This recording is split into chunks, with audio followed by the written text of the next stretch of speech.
9:02 a.m. Where we left off was we were in item 8.2.2, Wingecarribee Shire Council submission to the New South Wales Legislative Council inquiry into data centres. Councillor Champion had moved it and spoken, I believe, and Councillor Russell had moved an amendment, and we were getting the words of that amendment. And they are up on screen now, and I'll just confirm with Councillor Russell that they are the words. Thank you. Yes, they are. And we'll get a seconder for that, please. Councillor Moylan. Councillor Champion, do you accept these? I can't see it. Yep. Could we please have some clarity on what changes have happened, just because that hasn't been mentioned in this part of the meeting? Councillor Russell. Thank you. I will read out the changes in answer to Councillor Champion's question. I have added the following amendments in. A, data centres can use large volumes of water for cooling. This water should ideally be treated sewage effluent, industrial wastewater and stormwater, not potable water. B, data centres need the capacity to store stormwater surges through detention tanks or basin. C, reference to the current risks and natural hazards SEP and its draft replacement. Data centres can generate significant urban industrial heating, and the SEP promotes urban and industrial greening to reduce that effect. For data centres that have rooftop solar panels, tree planting to reduce heating may be problematic. And 2, write to the New South Wales Premier, the Honourable Chris Minns, and ask that the state government provide a report to local government on how, in the adoption and promotion of the artificial intelligence which fuels the need for massive data centres, A, community consultation has been conducted to develop a shared vision for the use of artificial intelligence and so data centre development. B, current regulations are monitoring impacts of the use. C, risks to power and water bills have been considered. D, what alternatives to artificial intelligence have been considered, e.g. fact sheets, simplification of systems and processes, structural reform. Okay, do you accept that? No. Okay, we will have a seconder in Councillor Moylan, Councillor Russell. So we're in the amendment. Australia, New South Wales and our local government area in the Wingecarribee have an opportunity to lead and be a leader in calling for, guiding and developing legislation that safeguards our natural resources, our intellectual property and our critical thinking skills with the rapid onset and uptake of artificial intelligence. And ask our higher levels of government what community consultation has been done to develop a shared vision for the use of artificial intelligence in this nation, and what consultation or safeguards have been put in place to protect that shared vision. I find that we are being told what our future looks like, not asked what we want it to look like. Why are we not being asked or provided a choice? It is hard to assess if and how any risk management or controls have been properly considered before we are consumed completely by this push and our power and water bills skyrocket. Through state significant developments, local government are already being asked to manage the huge drain on power and water required by artificial intelligence data centres as we outsource our brains and our skills to a computer. It leads me to question who is in charge here and now. I was fortunate to attend the local government congress last June in Canberra. I was significantly concerned by the extent to which artificial intelligence was being unquestionably promoted across the board. And naturally, if someone wants to convince you about a bad idea, they talk to your pain points. Who knew in local government what might that be? Well, it was planning and mental health. Well, how AI would bring the ability to just switch that part of our brains off if we suffer anxiety or depression. I was looking around the room going, wow, has anyone else seen the Hollywood movies? I can just see us as a nation of stunned mullets if we're not careful. Is that really the best way to support a personal or national sense of Point pride? of order, yep, we'll have a point of order.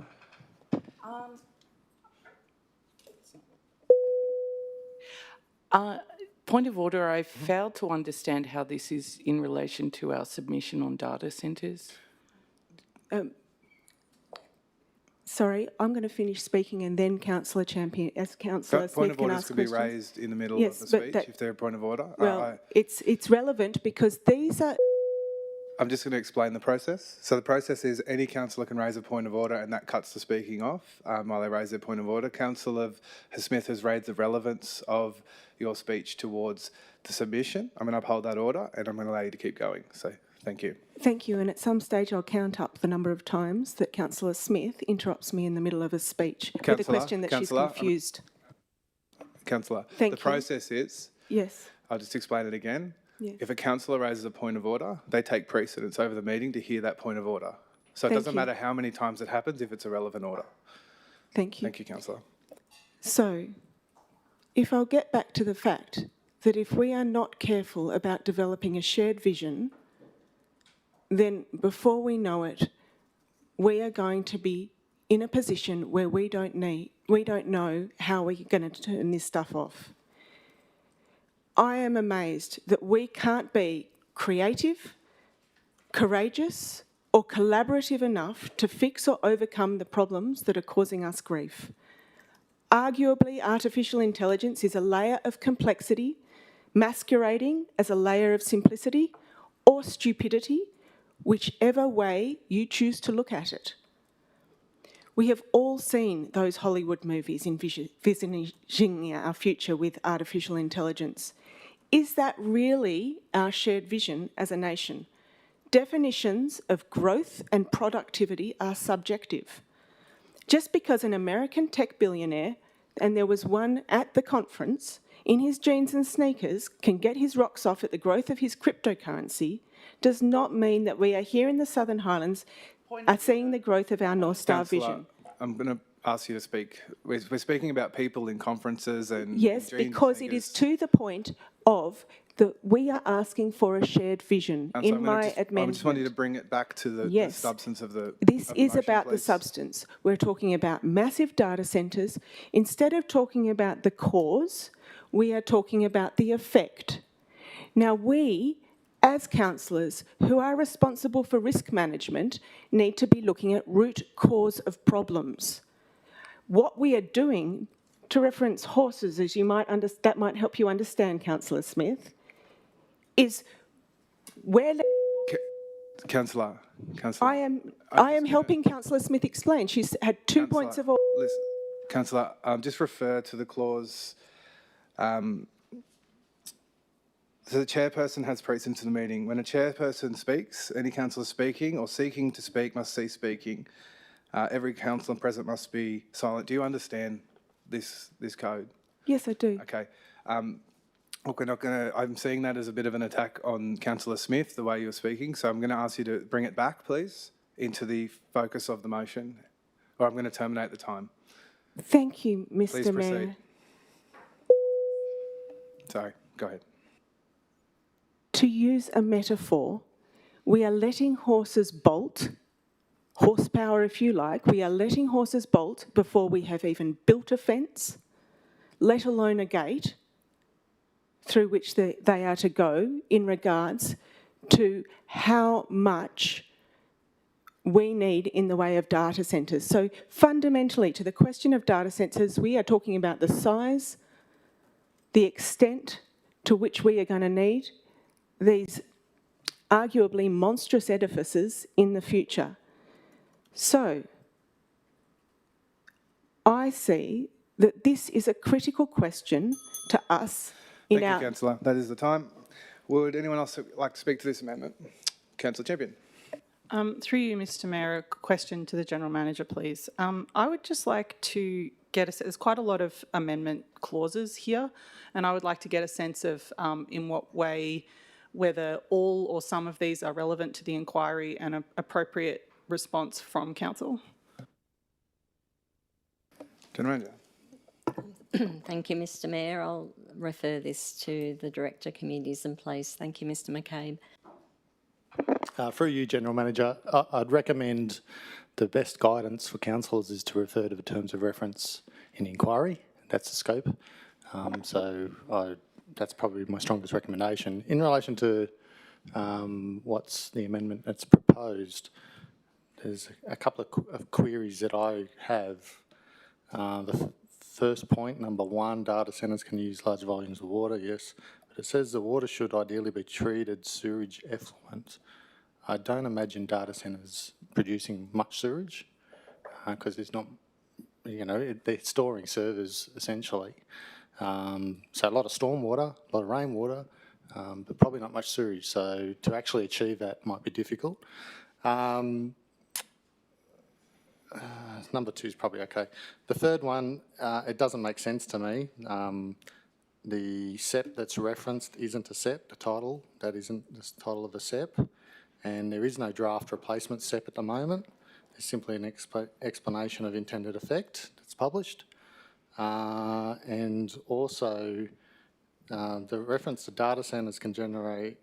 I'm sorry, Director. Councillors, can I please stop this conversation while the Director's speaking? We're meant to have silence while the Director's speaking. Thank you. Councillor Russell, I'm just going to call you to order.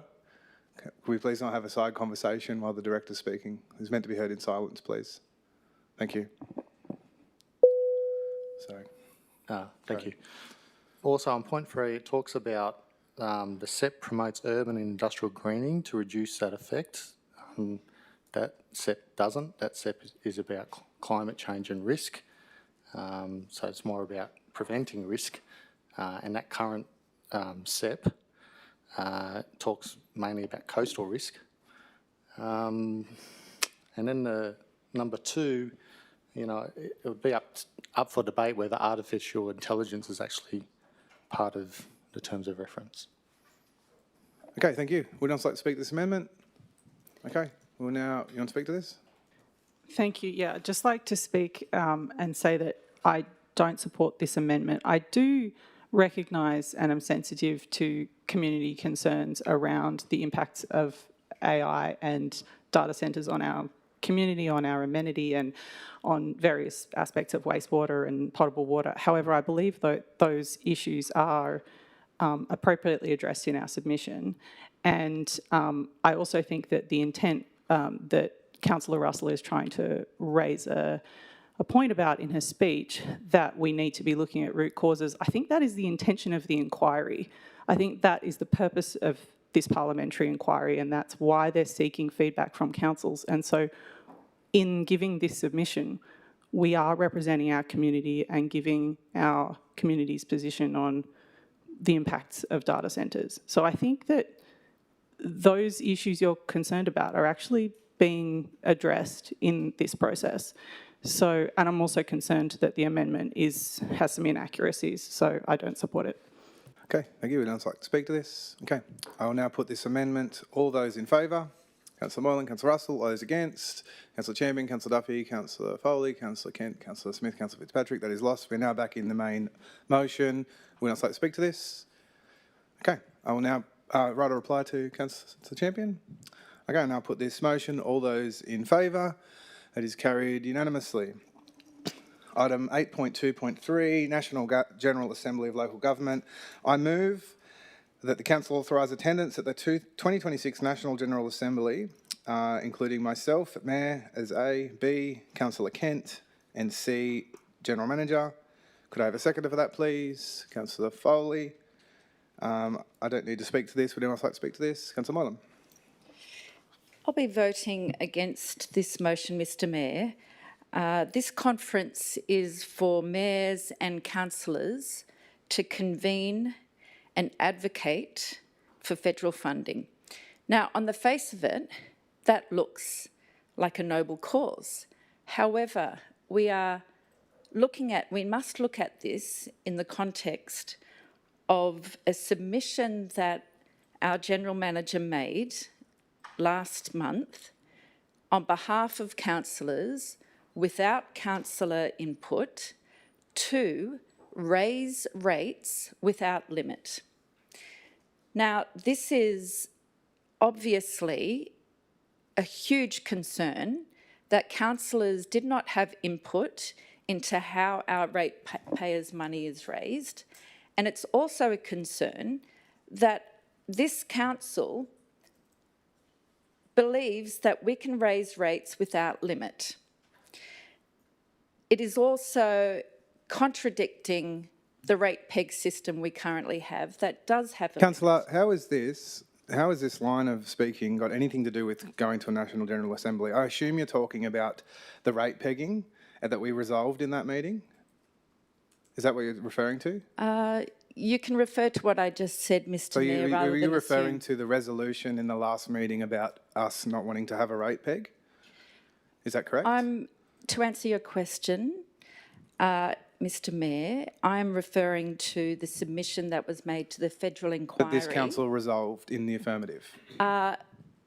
Yes, I'm Yes. referring to that, Mr. Mayor. Okay, so we that the resolved as a councillors didn't council have to input abolish to. the rate peg or the idea that we would like to, and that's what you're referring to. I don't believe that is in context to myself, Councillor Kent, the General Manager, attending the General Assembly. So if that's all you have to say, unless you have more further to say, No, I would like to use my 5 minutes, Mr. Mayor. as long as you're on topic of this Certainly. motion. To address your point, Mr. Mayor, in the business paper, it does refer to this conference being used to, and I quote, convene and advocate for federal funding.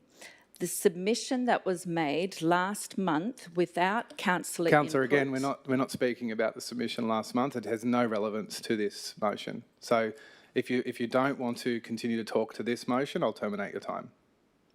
I cavil with that, Mr. Mayor. I am directly referring to Councillor, I'm going to call you to order. I do not believe that you are relevant to the topic, and that is the process we need to follow. So have you anything else to add to the relevance of this motion? Yes, I do. Thank you, Mr. Mayor. The conference is also to discuss relationships. I believe that it's been established in this place that there are less than frequent meetings with our two state Member of Parliaments, being the Honourable Wendy Tuckman. Councillor, again, this has nothing to do with Council's attendance of the National General Assembly. So I'll give you one more chance. If you want to stick to the body of the motion and speak to it, otherwise I will terminate your time. Thank you, Mr. Mayor. Another reason I'll be voting against this is I do believe it's a misuse of ratepayers' funding for the Mayor and the General Manager to be convening at a conference in Canberra. I would prefer that time to be spent with our two state members of Parliament to form relationships, to advocate for better funding, rather than going to a conference. Thank you, Councillor. Would anyone else like to speak to this? Councillor Foley. Having attended the state conference as a councillor 2 years running, I would just like to say that these conferences and assemblies are incredibly important for advocacy and for our council to affirm their stance on really important matters. And so I firmly agree with the attendance at this conference. Thank you. Anyone else like to speak to this? Councillor Russell. I have a question about the process. How was the process formed by which we have a councillor's name on there? I asked Councillor Kent if he would like to attend, and he said yes. He's one of the few people that hasn't been to one. Everyone else, I think, has had a go. Thank you. Barring Councillor Champion. So was Councillor Champion asked? Was Councillor Champion asked? I don't believe she was asked, no. Thank you. That answers my question. Okay, I'll now put right to reply. I move this, no right to reply. I'll now put this motion. All those in favour? Councillor Champion, Councillor Duffy, Councillor Foley, Councillor Kent, Councillor Russell, Councillor Smith, Councillor Fitzpatrick. All those against? Councillor Moylan. That is carried. Item 8.2.4, planning proposal for secondary dwelling enclosure of council roads, post-exhibition report. Could I have a mover for this, please? Councillor Duffy. Could I have a seconder? Councillor Russell, Councillor Duffy. I'd just like to speak for this. I think it responds to the housing supply pressures and hopefully we can balance our infrastructure and amenity. Thank you. Thank you. And I'd like to speak to this. Councillor Russell. I have a number of questions, Mayor, through you. to the General Manager, if you'll bear with me before I speak to this. If we can just succinctly, that'd be great. Thank you. So in this paper, there are two separate proposals, and through you, Mayor, to the General Manager, it's stated that the New South Wales Land Registry Services updated their administration sheets and procedures, and that's what triggered the report. When exactly did the state government procedures change regarding roads closures? General Manager. Mr Mayor, we'll take that on notice. Thank you. Thank you. Through you, Mayor, to the General Manager, have there been any changes to Section 6.15 of the EP&A Act? General Manager. Through you, Mr Mayor. Mr McCabe. Through you, General Manager, 6.15 was, I believe, introduced in 2019 in the EP&A Act, and in response to your first question, I'm assuming the LRS changed their processes thereafter sometime. Through you, Mayor, to the General Manager, has it been identified that Council was not following the correct procedure regarding road subdivisions? General Manager. Thank you, Mr Mayor. No. Then why have we got a recommendation saying that this has been triggered by a change in procedures when I've called the Land and Registry Services and they say that there's been no changes to their procedures, so they were mystified, and that was from both a legal expert and a planning expert? General Manager. Thank you, Mr Mayor. Mr McCabe, could you outline why the report is before the Council today to assist the Councillor? Thank you. Through you, General Manager, it's quite simple in relation to the road question and what's proposed. Currently, if Council were to choose to close a road, there would need multiple resolutions of Council under the Roads Act, which would remain in force. It's a different act to the EP&A Act. And what's before you today is a planning proposal to have a road closure as exempt development in our LEP rather than requiring a DA. It's as simple as that. So a road closure would still be required to come to this chamber under the Roads Act, but it would not require a DA to create a lot. Okay, thank you. Through you, Mayor, to the General Manager, then why does it say that this has been triggered by recent changes to procedures? General Manager. Through you, Mr Mayor. Mr McCabe.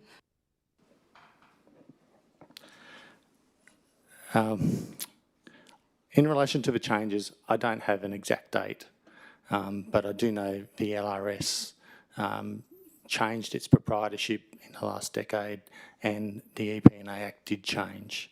So I can't speak for the LRS. That's quite clear. I'm not employed by them, but there has been change to documentation at the LRS, and that continues year on year. That's the best I can answer that question. Through you, Mayor, to the General Manager, could Council staff please provide some examples of recent road subdivisions? General Manager. Thank you, Mr Mayor. We'll take it on notice. Yep. Thank you. Through you, Mayor, I am going to send something through to be tabled. It's a redacted letter. Okay. And I am going to ask, how is it? Well, Councillor, that we- we'd have to see, you'd have to table that letter. So if you want to ask a question with that letter, I've they just can tabled that take that on letter for notice. councillors to have a look at. I have no ability to see this letter, so. Okay, well, I will Sorry, read Councillor, out General the Manager. letter. So governance, in this instance, are we going to table the letter for staff to read and then take questions on notice? Is that the way this should work? Because we don't have ability to digest a letter. I can read it out, Mayor. I'm tabling the letter to Sorry, be Councillor, within the I'm just council speaking to minutes. governance. If you could give me a second.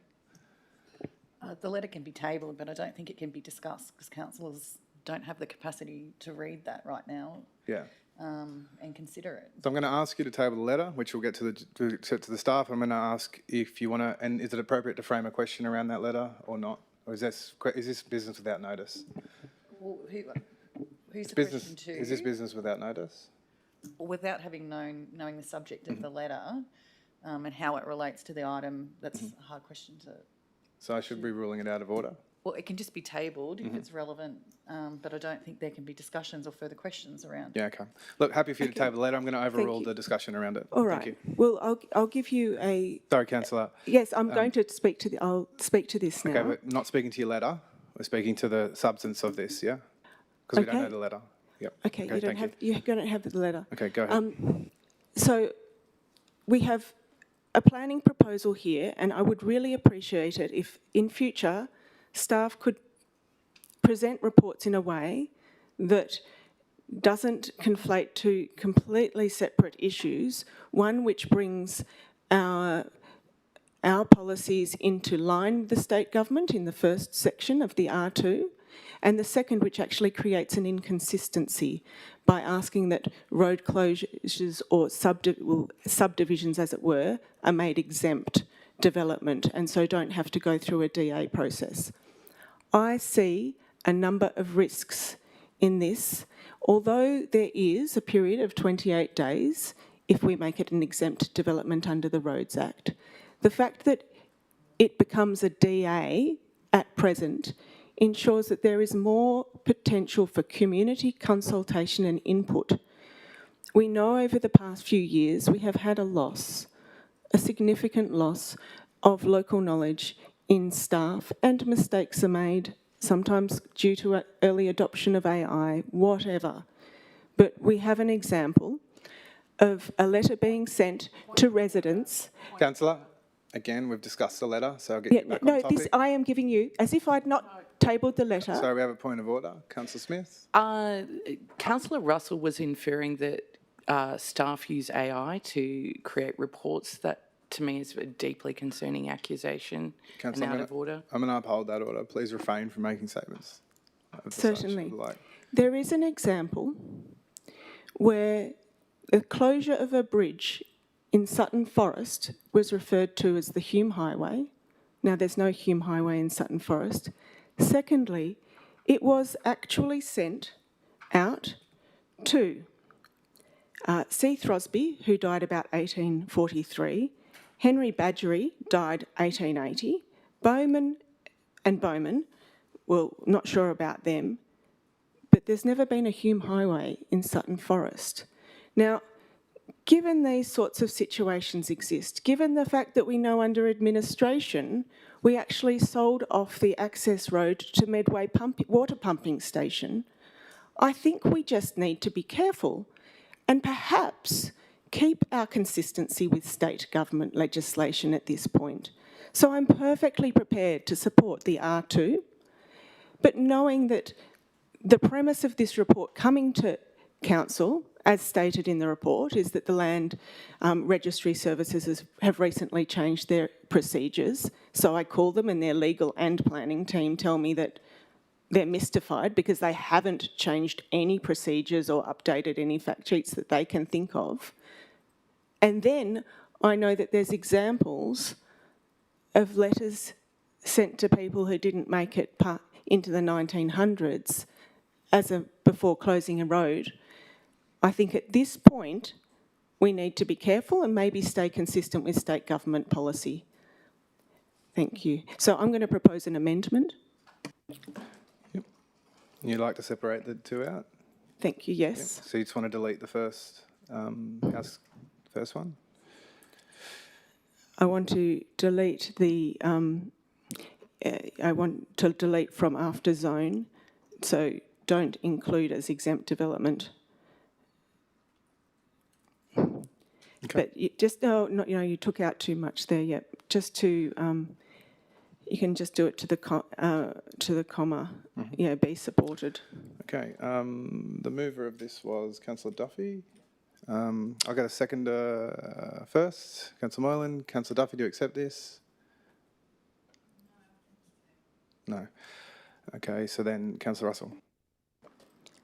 I think I've made my point clear. If anyone was in doubt, there is evidence that I have just tabled. At the very least, we would want to be deferring this decision. Councillor, point of order? Councillor keeps referring to evidence she's just tabled, and I thought the governance explained that we haven't seen that. Yeah, we haven't seen the letter. So, Councillor, That's a very good point. Thank you, Councillor Smith. I'd like to move a procedural motion that we go into recess, so that we have a brief break, Okay. so that councillors can view. 5 minutes is all it will take to view that particular letter sorry, in your Councillor, email. I just need to clarify if governance is it business? Is this business without notice or not? But just before we. Sorry, Mr Mayor, without actually understanding what Councillor Russell's talking about, we have no access to what she's referring to. So we can't. So, can I just get a governance decision? Can I accept the procedural order to view it or no? I think what Councillor Russell's trying to do is adjourn so we can review the material and then discuss further. So I'll leave that decision to the councillors? Yep. Yep, okay. Okay, we have a procedural motion to adjourn. Councillor, that's seconded, is that right? Okay, that goes straight to the vote with no debate. So all those in favour? Councillor Moylan, Councillor Russell, Councillor Champion, Councillor Duffy, Councillor Foley. All those against? Councillor Kent, Councillor Smith, Councillor Fitzpatrick. That is carried, so we will adjourn and look at the letter. Is that right?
Reconvene at 9:41. Where we were up to, I don't know where we're up to. We were looking at the letter. Okay, so we adjourned. Council's had a I'm look at the speaking to my letter. amendment now. Before we do that, I'm just going to defer to the General Manager for comment on the letter, if we can, please. Thank you, Mr Mayor. There are probably 3 points that we need to clarify. 1 point, any sale of land or council public land always comes to this chamber and is subject to a council resolution. The second point, I'll ask the Director, Service and Project Delivery to explain the context of the letter and what that refers to. And then Mr McCabe, if you could then explain the report and the recommendation before the council and if there are any linkages. Mr McAllister. Through you, General Manager. I'd just like to confirm that there has been an error in the letter on behalf of the council officer that provided the letter. It relates to the reference of the old Hume Highway. Within our asset register, that bridge or piece of road is referred to as the old highway, Sutton Forest, and the error has been in the inclusion of the word Hume. And therefore it's been, misrepresented. The need to actually, what originated the letter and the need to actually close the bridge is from recent bridge inspections where it was determined that that bridge is actually unsafe, and it was advised for that bridge to be closed effectively immediately to vehicles. That is essentially the need or what originated the letter. There is, I'm not going to say no, but there is limited impact to residents because they still have access to their properties either side of the bridge. The limitation or restriction is that bridge is to be closed to vehicles. Have anything further to add? Through Mr McCabe? Through you, Mr Mayor, to So the I'm General just going to Manager. hear from the Director and then we'll go to question. Through you, General Manager, in reference to the letter, it's referring to the closure of an asset, a bridge asset. It's not referring to the closure of a road reserve to convert to a lot in a DP. It's a clear distinction. Now, the PP in front of you is there to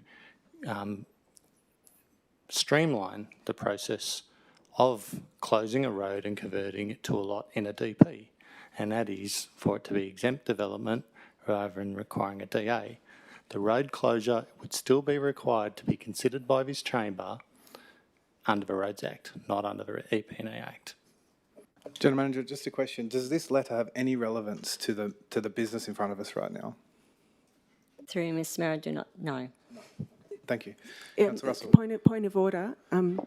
It points to the fact that mistakes can easily be Councillor, made. who is your point of order directed at? The relevance It's not a point of order. okay. It is a point of information that You have this. a question? No, it's a point of information that Councillor, there's no mistakes such are thing made. as a point of information. I'm sorry. Okay, so you'd like to speak to this? Yes, I would. Go ahead. Mistakes get made. This is an example of how mistakes can be made, whether it's that we have outdated information on file or we've got a lot of work on our desks and it just means that things get missed. This isn't a judgment, and it gives us an opportunity for a good laugh at ourselves sometimes. Like, no harm in that. But to the Director of Service and Project Delivery's point, this issue didn't come to this chamber, and in fact, it meant that we now have, the bridge closure does cause a problem regarding gaining access to and from the Illawarra Highway if you're going to turn right to Bundanoon for some residents. So there is impact to our community. We also have other examples in point where we've had the sell-off of land that is the access way to Medway water pumping station. We've had a number of examples where we haven't had enough community input. I would like to see, and I regret that I don't feel like we've been given the real reason that has triggered this report, because the reason that is given doesn't hold water when I check with the state government. So on that basis alone, I think that we would want to be being cautious. I get that you don't want your DA processes tied up, but we have an obligation as councillors, as the lower level to state government, of respecting processes unless we're sure of the facts upon which decisions are being based. Thank you. Would else like to speak to this amendment? Okay, I'll now put this amendment. All those in favour of this amendment. Councillor Moylan, Councillor Russell, those against, Councillor Champion, Councillor Duffy, Councillor Foley, Councillor Kent, Councillor Smith, Councillor Fitzpatrick. That is lost. Now we're back at the main motion again, unchanged. Would else like to speak to this? Okay, who had the right of reply here? Councillor Duffy, would you like the right of reply? Okay, I'll now put this motion. All those in favour. Councillor Champion, Councillor Duffy, Councillor Foley, Councillor Kent, Councillor Moylan, Councillor Russell, Councillor Smith, Councillor Fitzpatrick. Vote is carried. Item 8.2.5, Windsor Carriby Libraries Plan 26 to 3rd 2030, draft for public exhibition. Do I have a mover for this? Councillor Champion. Do I have a seconder? Councillor Smith. Councillor Champion. Thank you, Mr Mayor. 1 second, I'm just finding my notes. As Council's representative on the New South Wales Public Libraries Association Committee, I am really excited to see this work come to fruition with our very first Shire-wide libraries plan. Libraries are often understood just as a place where you keep the books, but modern libraries are much more than that. They function as one of our Shire's true welcoming public spaces, somewhere everyone can go freely and equitably without needing to buy anything or justify their presence. This new plan recognises libraries as dynamic community hubs, places of learning, creativity and connection. In our libraries, people already participate in workshops, learning programs, they access technology and digital resources, attend intergenerational activities, research local history and discover new ideas through evolving collections. This new plan also introduces exciting initiatives like a library of things, including a seed library and memory kits, expanded home library services in partnership with Meals on Wheels, and sensory-friendly quiet hours to make our spaces more inclusive for neurodiverse community members. The plan focuses on responding to the need for flexible spaces and hours for study and collaboration, contemporary collections that reflect how people learn today, and services that make it easier for our community to participate. I want to take this opportunity to thank our library staff for the work that's gone into the plan. The commitment to innovation and the breadth of consultation has been impressive, with more than 750 community members contributing to the strategy. Libraries deliver enormous bang for their buck across educational, social, cultural and economic impacts. This plan takes exciting steps to improve the way our libraries respond to the changing needs of our community, and I look forward to the feedback we receive if it's placed on public exhibition. Thank you very much. I'd also like to speak to this. Councillor Foley. I'd like to echo Councillor Champion's words. I believe that our libraries in Windsor Carriby deliver incredible services to the community, providing neutral, inclusive and safe spaces that are accessible to all. And I'm really excited to see this plan progress to exhibition. It's being driven by a dynamic and passionate council library team, so well done. Okay, would else like to speak to this? Would you like a right of reply, Councillor Champion? Okay, I'll now put this motion. All those in favour? Carried unanimously. 8.2.6, Disability Inclusion Action Plan Draft for Exhibition. Do I have a mover for this? Councillor Duffy. Do I have a seconder? Councillor Smith. Councillor Duffy. Thank you, Mr Mayor. I'm really pleased to support this item. As a parent of a daughter with a disability, this isn't just policy on a page for me, it's everyday life. It's about whether spaces are accessible, whether services are inclusive, and whether our community genuinely makes room for everyone. A disability inclusion action plan is how we move from good intentions to real outcomes. It sets a clear expectation that inclusion isn't optional, it's something we actively plan for and deliver. Putting this on public exhibition is an important step because it invites people with lived experience, like my family and many others in our community, to share, help, shape and make it stronger. This is about fairness, dignity and making sure no one is left out, and I fully support it. Thank you. I'd like to speak to this. Councillor Russell. I second Councillor Duffy's sentiments.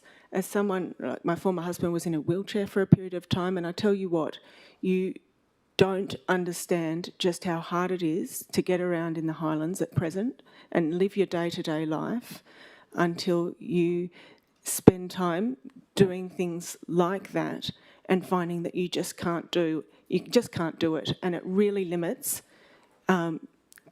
community participation in the things that we all take for granted.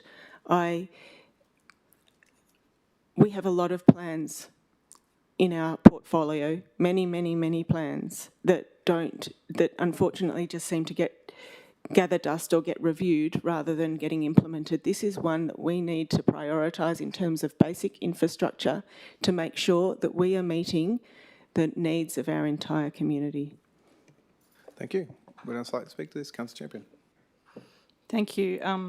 I really appreciate Councillor Duffy's comments on this with her personal perspective, but I also want to speak broadly in favour of it. It's great to see this draft plan emerging here because a truly just community is one where everyone can participate in public life, where people are not excluded because buildings, services, systems or attitudes create barriers. Inclusion isn't an optional extra, it's fundamental to a fair community. I particularly appreciate that this plan is grounded in the social model of disability and a human rights approach. These frameworks recognise that disability isn't just about an individual's condition, often it's the design of our environments and systems that create exclusion. When we remove those barriers through better design and accessible information, inclusive employment, respectful attitudes, we open our community to everyone. But I want to additionally note that it's important this is a draft plan. There's still time for community input. There is a well-known principle in the disability rights movement, nothing about us without us. So I strongly encourage residents living with disability and their families to read the plan, provide feedback, especially if you haven't already in the consultation phase, because you're the experts in your own experience. Thanks. Thank you. Also speak to this. Would you like to write a reply, Councillor Duffy? I'll now put this motion. All those in favour? It's carried unanimously. 8.2.7, Plan of Management for Sports Ground, Park and General Community Use, draft for adoption. Do I have a mover? Councillor Duffy. Do I have a seconder? Councillor Smith. Councillor Duffy. Thank you. I would just like to speak for this. I think it provides a clear framework for land use. It ensures consistency and proper governance. It is important for community access and future planning, and it supports balanced use, protection and flexibility. Thank you. Would else like to speak to this? Councillor Moylan. Thank you, Mr Mayor. I had the pleasure of attending the community forum where we discussed the sports grounds and I would like to make a comment, Mr Mayor, and a suggestion through you to the General Manager that we have community forums in a time where the majority of the community are available. We did have this community forum in peak holiday season in early January, and speaking to a lot of residents, they were frustrated that they weren't able to come to the meeting and put their submissions forward. Having said that, I would like to congratulate the facilitator and the staff, particularly Mr Robertson, who did a sensational job, and Mr McAllister on doing a sensational job in facilitating that session. I do have a question, Mr Mayor, through you to the General Manager. I noticed that the Sutton Forest Hall is not on the list and it is currently considered operational. Are there any plans to sell the Sutton Forest Hall? General Manager. No. You good? Thank you, Mr Mayor. I have another question through you, Mr Mayor, to the General Manager. When will the Sutton Forest Hall be reclassified to community land? General Manager. Through you, Mr Mayor, there are no plans. Councillor Moylan. Thank you, Mr Mayor. Through you again to the General Manager. In the business paper, page 66 of the agenda, the council response says Sutton Forest Hall will be reviewed for potential reclassification.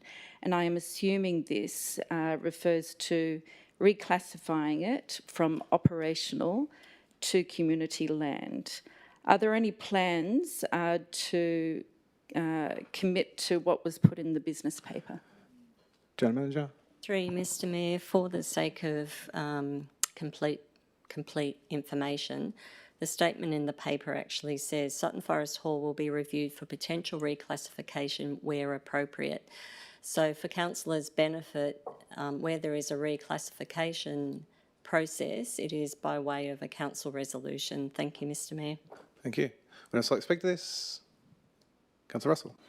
When will we be doing that review of operational land, acknowledging that there are so many inconsistencies? General Manager. Through you, Mr Mayor, there's no proposal to do a review of operational land, councillor. What council has adopted is a property policy as one of the actions in the council's adopted financial strategy. There is an action which talks about reviewing council's property portfolio and assets as a whole. That does not necessarily require a total review of classification. Thank you. Okay. Would else like to speak to this? Okay. Well, do you like your right of reply, Councillor Duffy? I will now put this motion. All those in favour? Councillor Champion, Councillor Duffy, Councillor... Oh, sorry, that's unanimous. Is that right? Yep. Item 8.2.8, compulsory acquisition of land by Health Administration Corporation.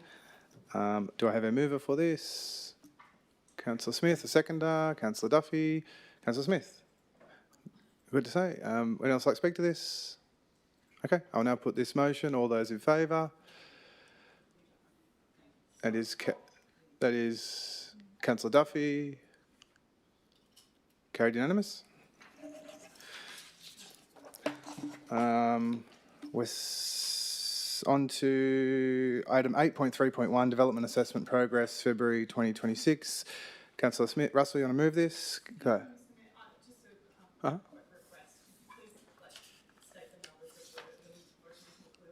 Sure. Yeah, 8.3.1, Development Assessment Progress. We have Councillor Russell moving, and do we have a seconder? Councillor Foley, Councillor Russell. I have some questions through you, Mr Mayor, to the General Manager. And apologies if you've explained this to me before, but I'm just trying to get clear because I've had some questions from the community. Where does the state government source the information from to calculate the league table? General Manager. Through you, Mr Mayor, Mr McCabe. For you, General Manager, I understand it's exclusively through the New South Wales Planning Portal. Thank you. So who provides the information through you, Mr Mayor, to the General Manager? Who provides that information? I think they harvest it from the portal. So the information that council uploads to Yep. the portal? Oh, sorry, I'll defer to the General Manager. Apologies, Mr Mayor. You were... I'll just stay out of it. In part, you were right. We're here to help.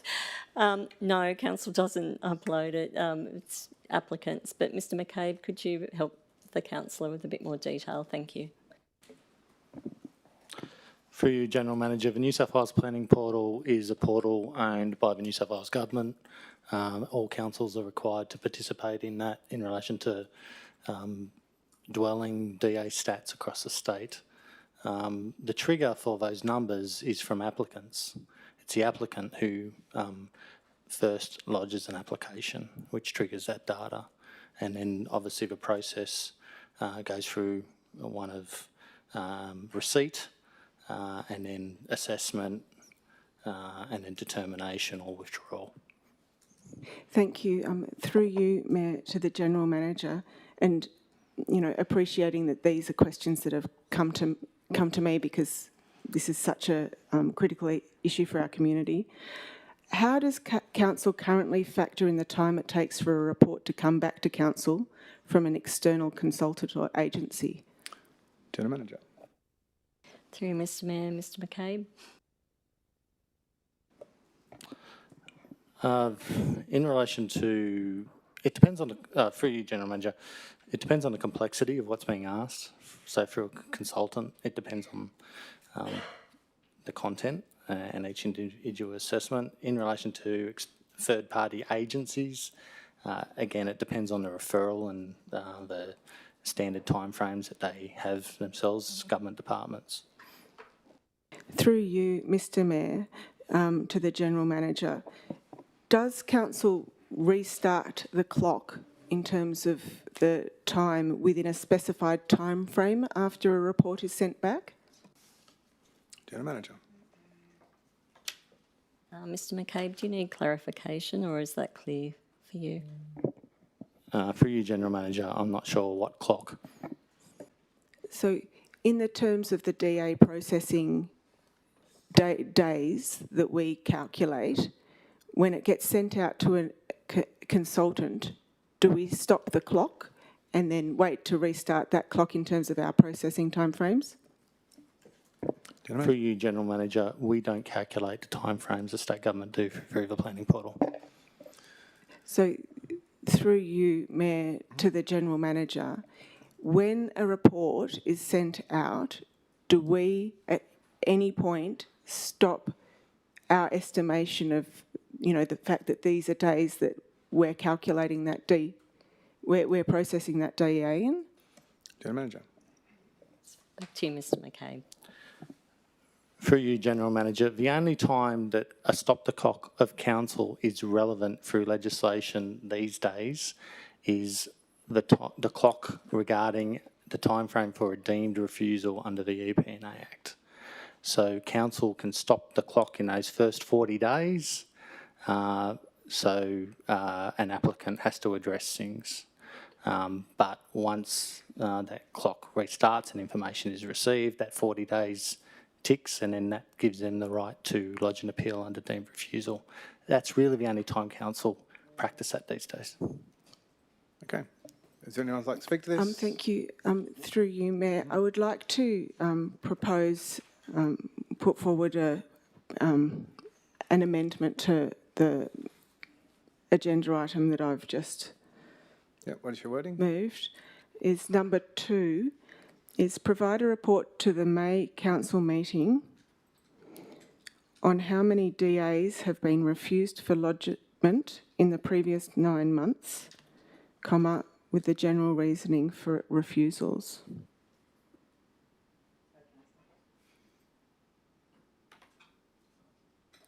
Sorry, provide a report to the May Council meeting on how many DAs have been refused for lodgement in the previous 9 months, with the general reasoning for refusals.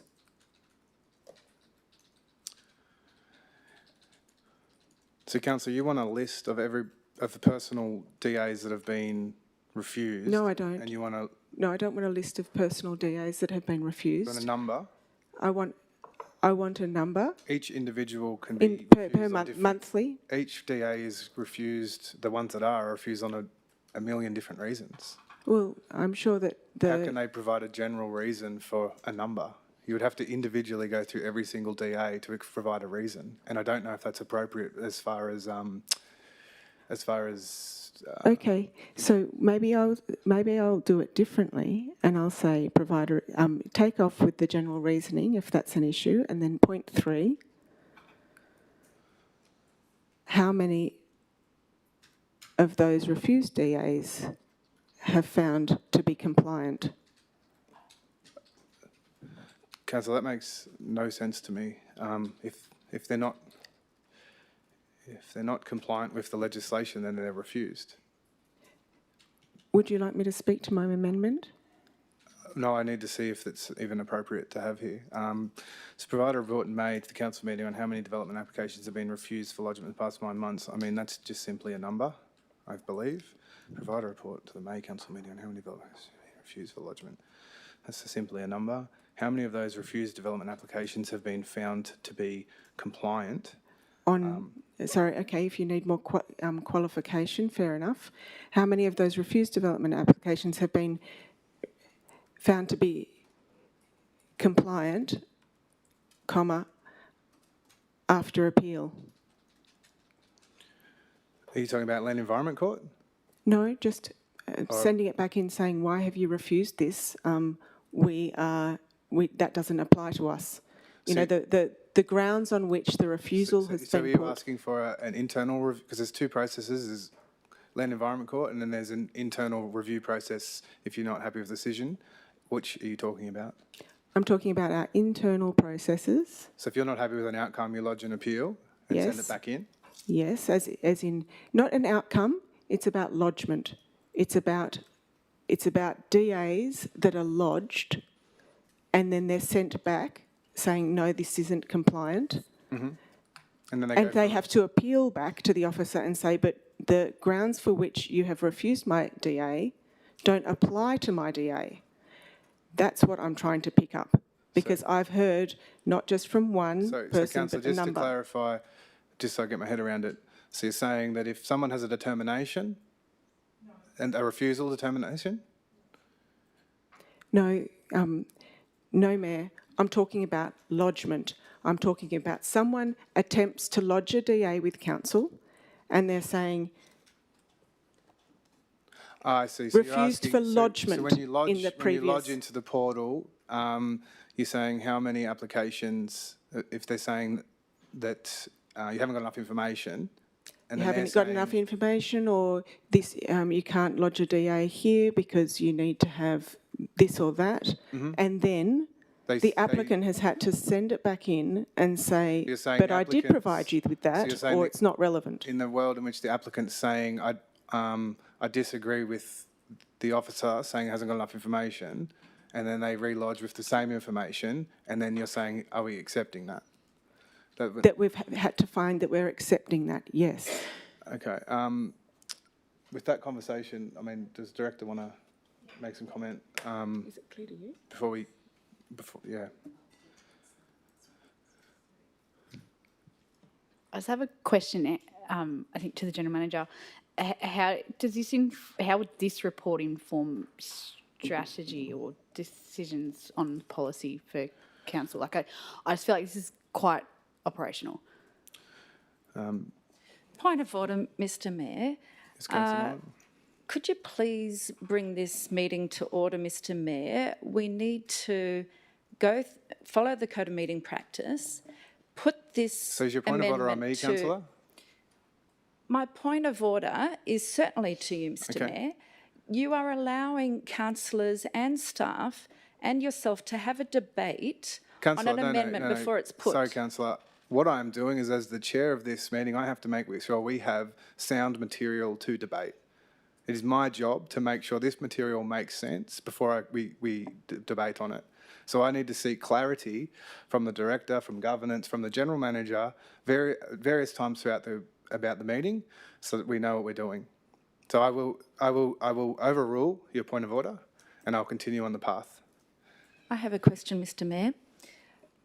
Go ahead. Is it relevant? Is Councillor Duffy allowed to enter into a debate on an amendment before it's been put? Councillor was asking a question of the general manager. Questions can be asked at any time. General Manager, could I get some commentary around, after hearing my discussion with Councillor Russell, please? Yeah. Thank you, Mr Mayor. And before I refer this question to Mr McCabe, I just would like to clarify, staff aren't here to debate. The councillors are here to debate and make decisions. Staff are here to provide advice, frank and fearless advice. It's up to councillors to choose what they do with that advice. So I just want to make that very clear, that there is no staff member in this chamber that is debating in this meeting. In relation to Councillor Russell's proposal, Mr McCabe, it may be helpful to explain the process, and I believe some of the language in the amendment may be causing confusion, particularly where we're talking about refuse for lodgement. The language is different. Usually refusals are associated with determinations, acceptance of a lodgement. Anyway, Mr McCabe, if you could please simply outline the process. Thank you. For you, General Manager, the Development Assessment Performance dashboard that you receive at every meeting has two measures. One is lodgement and the other is assessment.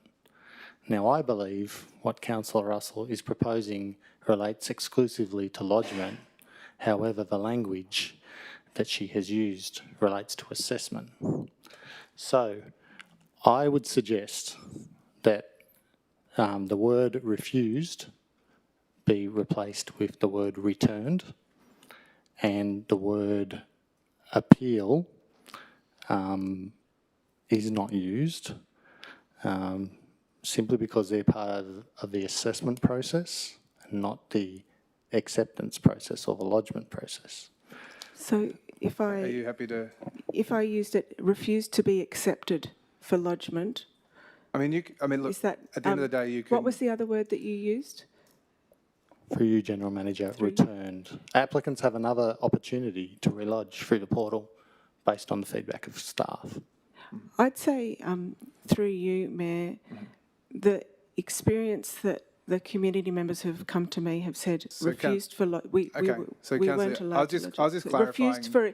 So I will through you. Oh, sorry. Yeah, it's up to you. If you want to leave the wording, that's fine. I just wanted to get clarity because I was confused about the terminology. So it is still up to you if you want to use that language. So if you're happy with that language, we can leave it. If you're not, I'm happy to. You can change it before we kick it off. Thank you so much, Mr. Mayor. Actually, I would like to clarify it, and thank you to both the General Manager and the Director for their advice. So you'd like to change the words? I would. Yep. So refused to be accepted for lodgement.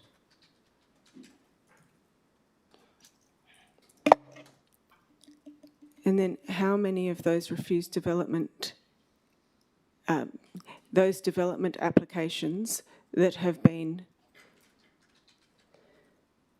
refused to be accepted for lodgement,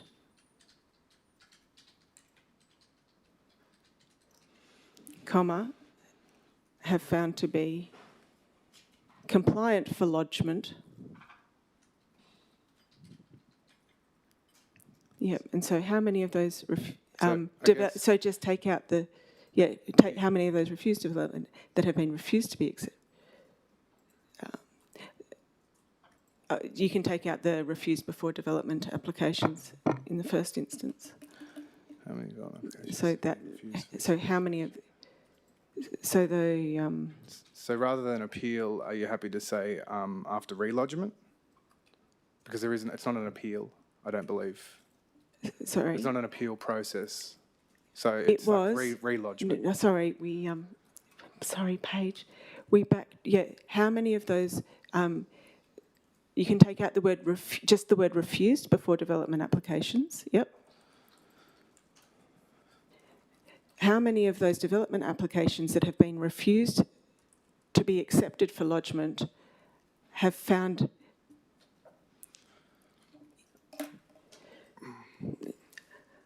have been, you were right, have been found to be compliant for lodgement after the applicant has appealed to council? Okay. Do we have a seconder for that? Councillor Molan. Who moved this? Apologies. I did, and I'll... So you're accepting it? Yeah, I'll accept. Okay. Thank you. All right, that becomes the motion. Would anyone else like to speak to this motion? Councillor Molan. Thank you, Mr. Mayor. And I would like to acknowledge Councillor Russell's exceptional leadership on this matter. It is a fact that we have been the slowest in the state for some time in DA processing.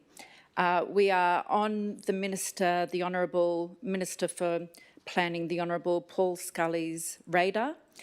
We are currently waiting for a report to come back from the Honourable Paul Scully's office to suggest ways that we can improve how we process our DAs. And it has been 18 months now, Mr. Mayor, since we all ran for election, and many of us committed to the electorate that we would do everything we could to increase DA, to improve DA processing times. Now, Councillor Russell has put forward a very reasonable amendment asking for some obvious information.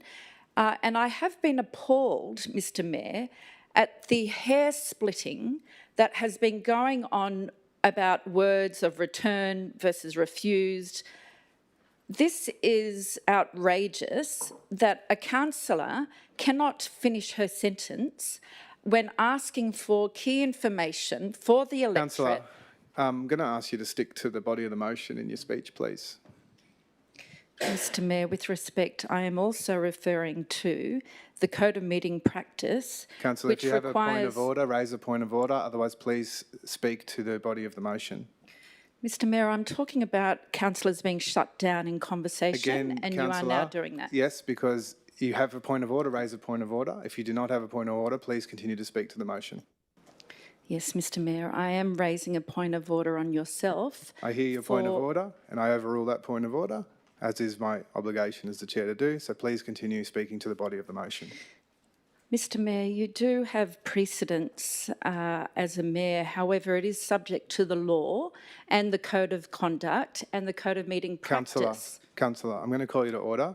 Would you still like to speak to the body of this motion and finish your speaking time? On what provision of the Code of Meeting Practice do you call me to order, Mr. Mayor? On the fact that I have called you to order 2 or 3 times now to get back to the topic of the motion. So if you please get back to the motion. Mr. Mayor, I take great offence to being shut down and silenced. Councillor. I am referring to... Councillor, I'm just going to call you to order again. So item 6.9, when the chairperson rises to speak or speak during a meeting of council, any councillor then speaking or seeking to speak must cease speaking, and if standing, immediately resume their seat. Every councillor must remain silent to enable the chairperson to be heard without interruption. Now I'm going to say one more time, you still have some time to speak to this motion, to the body of it. You're raising conduct, you're raising points of order without formally raising them. So please, I'll ask you one more time to get back to the body of the motion. If you don't want to get back to the topic of the motion, I'll terminate your time and we'll move on. Mr. Mayor, I raised a point of order. We went through that, councillor. And it was about your non-compliance to the Code of Meeting Practice. We have established the point of order and I've ruled on the point of order. So one last time before we move on, would you like to speak to the body of this motion? Thank you, Mr. Mayor. Again, I congratulate Councillor Russell on getting this reasonable amendment through very difficult circumstances, not being able to finish her speaking.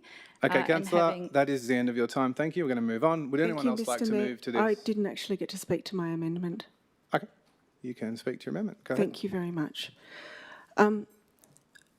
I am bringing this forward because I have had phone calls from a number of different members of the community that I represent, some of whom are in a capacity where they are representing other community members in a professional capacity, and they've had problems over a period of time.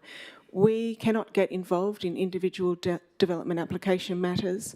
However, our role is in oversight and to hold our General Manager and the administration to account on our DA times. To do that, we need some oversight of what's going on for our community at a high level. These sorts of figures will give us an idea about whether we have appropriate quality controls, whether we're getting all of the metrics that we need to really drive the outcomes that are in our core priorities and have formed the basis of election promises. So this is just about democratic oversight of what is happening so that community members are feeling heard when they're frustrated, that we are able to express that as their community representatives, knowing that everyone is doing the best they can with the resources available to them. It is always helpful when we have oversight to help drive the right results and just flag that this is a red flag at this point and we need to get better at it. So that is the basis on which I'm bringing this forward, because this is a core priority and this is an unmet need for our community. Thank you. Would else like to speak to this? Councillor Foley. I'd like to speak against this amendment, but firstly I'd like to say that I actually really appreciate the effort that went into making this a clear and, I guess, legal, for want of another word, amendment. I appreciate that it's something that we have now in front of us that can be debated properly. As councillors, when we came in, we committed to reducing development application times, and that is something that we have been consistently working towards. I don't see how this amendment helps with that. Okay, would else like to speak to this? Councillor Kent. A question to the General Manager through you, Mayor. Could somebody just talk to the general progress that we continue to make in DAs as outlined in the report? Perhaps give us the last 6 months. Thanks. General Manager. Thank you, Mr Mayor, and thank you, Councillor, for your question. Mr McCabe, would you like to touch on the key metrics for the last 3 months and particularly where we've exceeded? Thank you.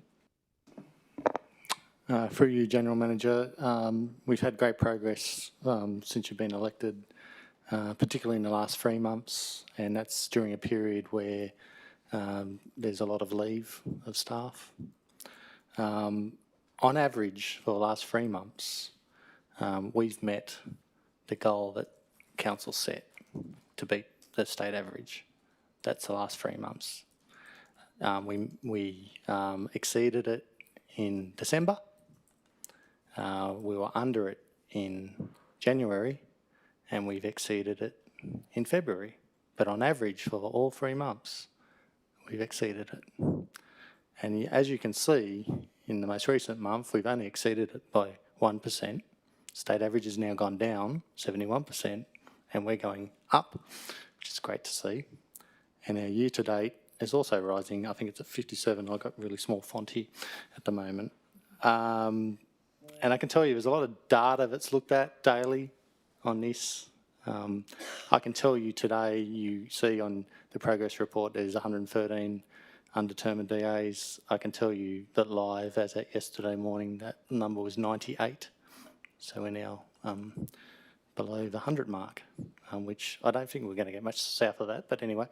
And out of that, 36% of those undetermined DAs are over the minister's timeframe currently. So the majority of our portfolio of undetermined DAs is currently under the minister's timeframe. Now, it's really important that we try and reduce that 36% further. My opinion, if we can get that down to 20%, we should be setting ourselves up really well to achieve our goal in September and then into perpetuity. If I have the time, I wouldn't mind just discussing an email that we received yesterday from a senior officer at the Department of Planning. And it was sent to our Manager of Development Assessment and Regulations, Mr. John Shalito. It says, "Morning, John." And this is from the department, a senior officer in the department. "We noticed the average assessment days in February dropped to their lowest level in a long time. So just reaching out to say congratulations. Do you think that is down to implementation of new procedures and processes at Council, clearing legacy DAs, or something else? It would be good to know so that we can raise Council's good work." Thank you very much. Councillor Kent. Thank you very much for that answer. My fellow councillors, I'll be voting against this amendment. I think it's very, very poor.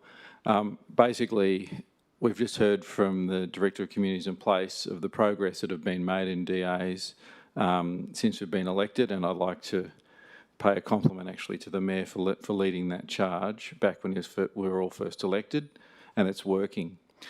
On occasions, because the world's not perfect, on occasions there are challenges with DAs being time frames or some other technical question. And yes, as councillors, we can't get involved in the individual merits of cases, but we can get involved in process. And what we've just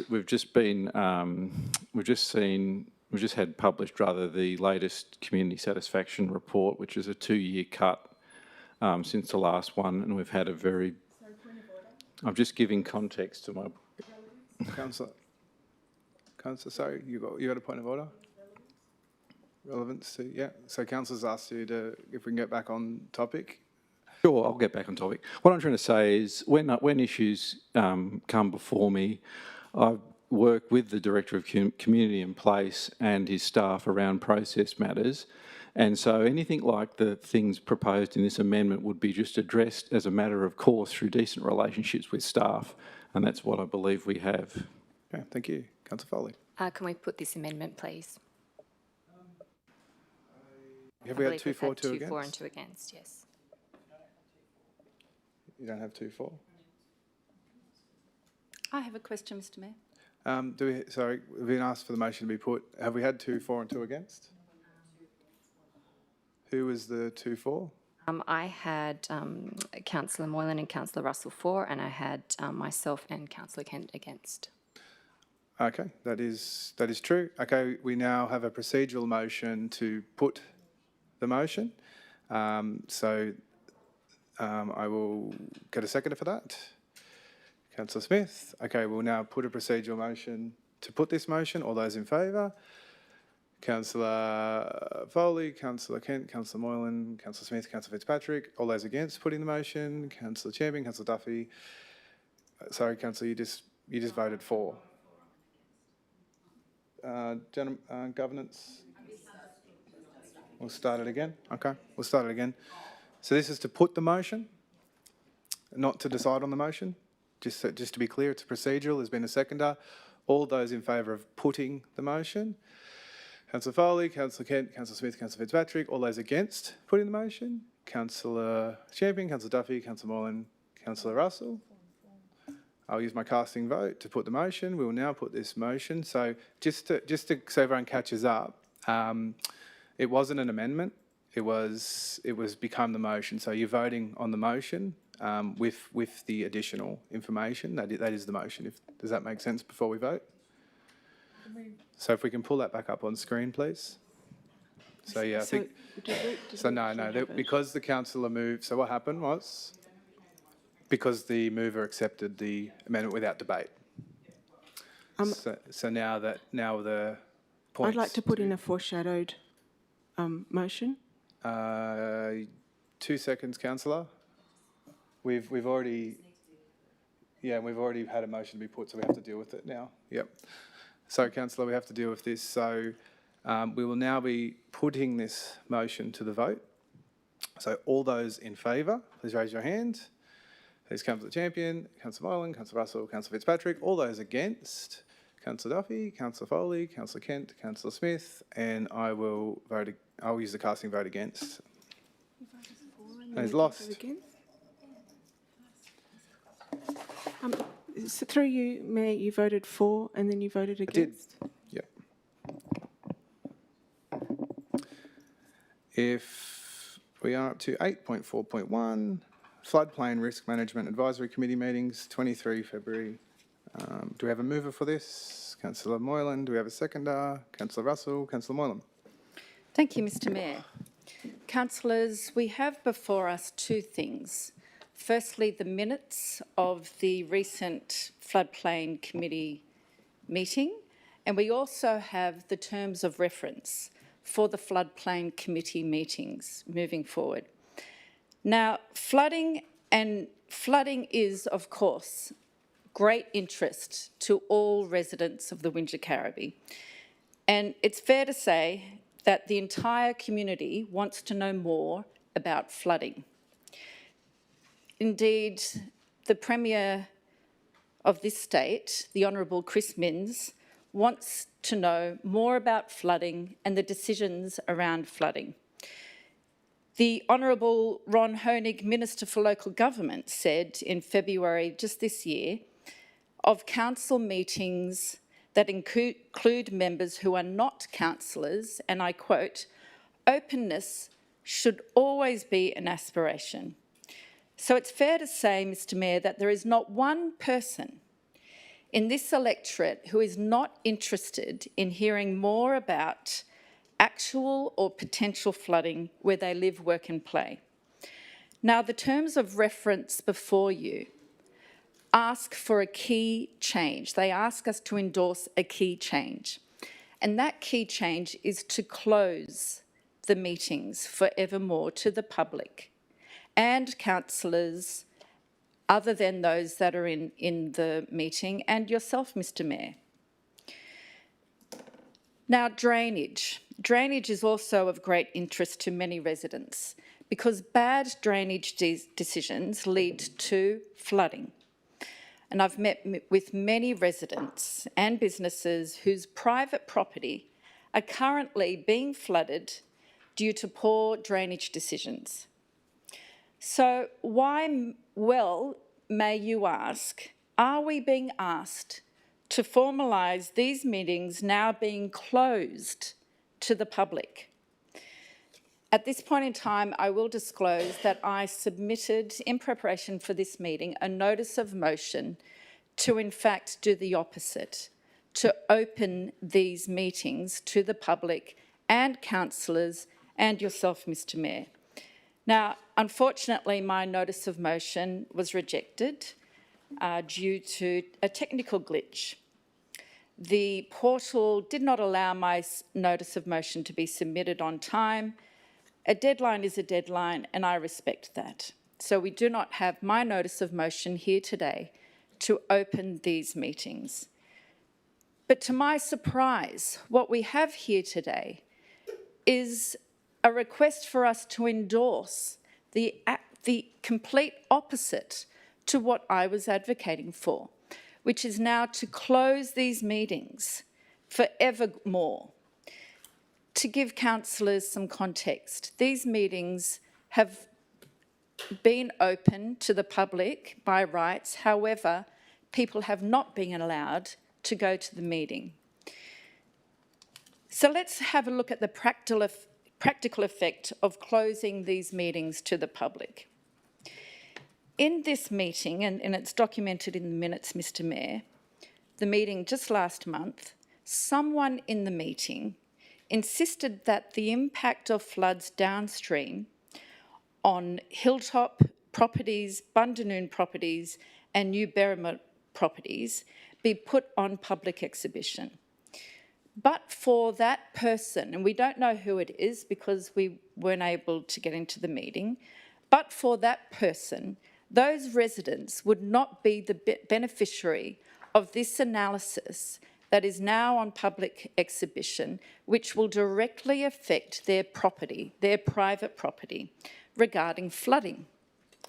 Another example, I met a resident just recently in Balmoral Village whose private property is regularly flooded due to a poor drainage decision. An entire paddock is now rendered useless and livestock now have to be squished into other paddocks because of a poor drainage decision which has led to flooding.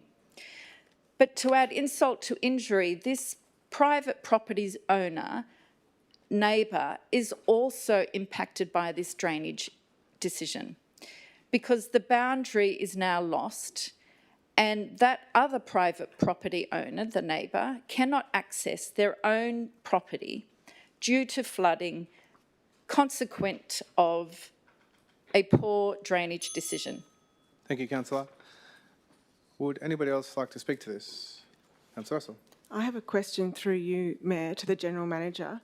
What is required to change the terms of reference for the Floodplain Committee to enable councillors to attend as observers? General Manager, I'll pass that question, and then could I get you, following that question, to ask, I'm asking you following that question about the principles behind why a flood committee is closed to the public, and I believe it's, since we've started, it has been closed to the public, is that correct?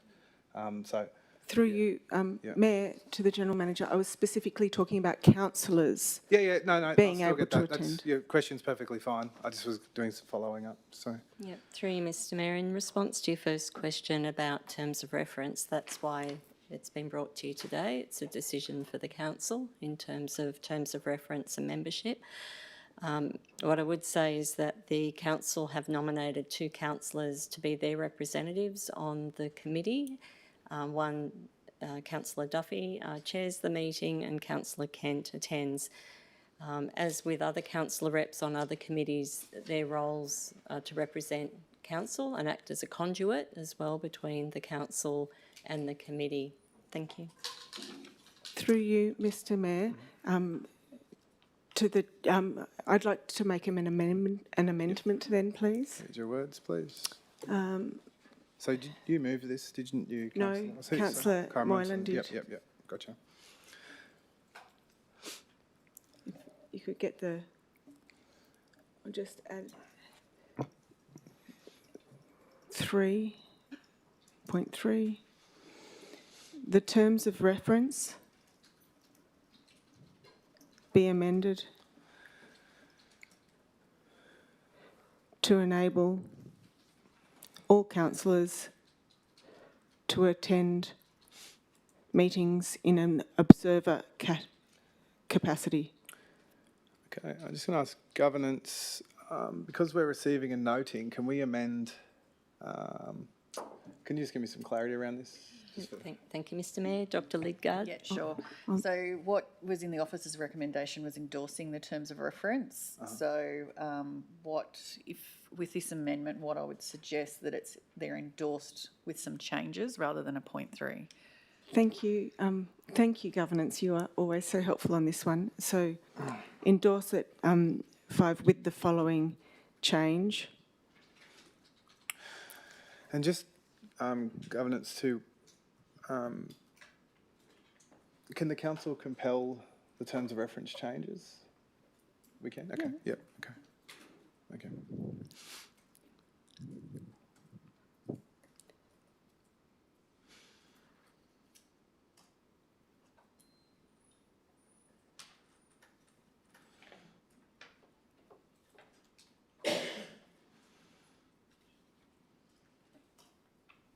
Okay, can I get a seconder for this, Councillor? I've got to get a seconder first. Councillor Champion seconding. Do you accept that as the motion? Yes, I do, Mr Mayor. Okay, that has now become the motion. Okay, would else like to speak to this? Councillor Duffy. Thank you. I would like to speak to this as the chair of the floodplain committee. Firstly, I would just like to say that it was a really good floodplain committee meeting, and I'm really grateful for all the committee members giving up their time to attend. We had a really good, robust discussion, and the outcome that we came up with, I think, was a really good recommendation from the committee, and it just, that's why we have this committee. Secondly, with the terms of reference, the current terms of reference, and I've had to find this, so the current terms of reference, which is not proposed to change, has the meetings will be held in person at Moss Vale Civic Centre and are not available for public attendance. That's already there, that's already adopted, that's in the terms of reference. The change to the terms of reference proposed, and this is straight from the terms of reference, is that minutes will be taken at committee meetings, which will detail the final recommendation of the committee and the voting record. Minutes will be made publicly available on the council website with 7 days of the meeting occurring. Any recommendations made by the committee on a floodplain matter will be included within the report to council when the individual matter goes to council for their consideration. So just to clear up, the terms of reference, the change is about the minuting. It's not about, we've already adopted the terms of reference about the meeting, which is standard terms of reference for a floodplain committee meeting. We already adopted that it would be closed to the public. So that is not, that's already been adopted. So the only change is about the minutes. And so that's all I have to say. Thank you. So speak to this. Through, Councillor Russell, sorry. yeah, I'll speak to it. This terms of reference change that I am proposing has now been adopted. I understand to your point, Councillor Duffy, the way it stands at present, but we are actually extending those provisions to return it to the situation that existed prior to administration, when all councillors were able to attend the meetings as observers. There's a lot of interest in this, and you are privy to a lot of wonderful information, and there's nothing quite like observing in order, particularly if you are more of an oral listener than perhaps someone who can just read vast amounts of minutes. So within that scope, it does provide immeasurable benefits if councillors are interested in attending in an observer capacity to making well-informed and considered decisions on such a critical issue. So I've spoken now. I have a question through you, Mayor, to Councillor Duffy. Are you trying to suggest that what I am proposing is irregular? I would say that it's inconsistent with floodplain committee terms of reference. Through you, Mayor, to Councillor Duffy, are you aware that while it's not what is here presently, it is what has been here before in the last term of an elected council? I've given my answer. Okay, Councillor Smith. I'd like to speak against the motion at the moment with this change to the terms of reference. I think we have clear terms of reference like this and committees in our structure for a reason. I also just have a question.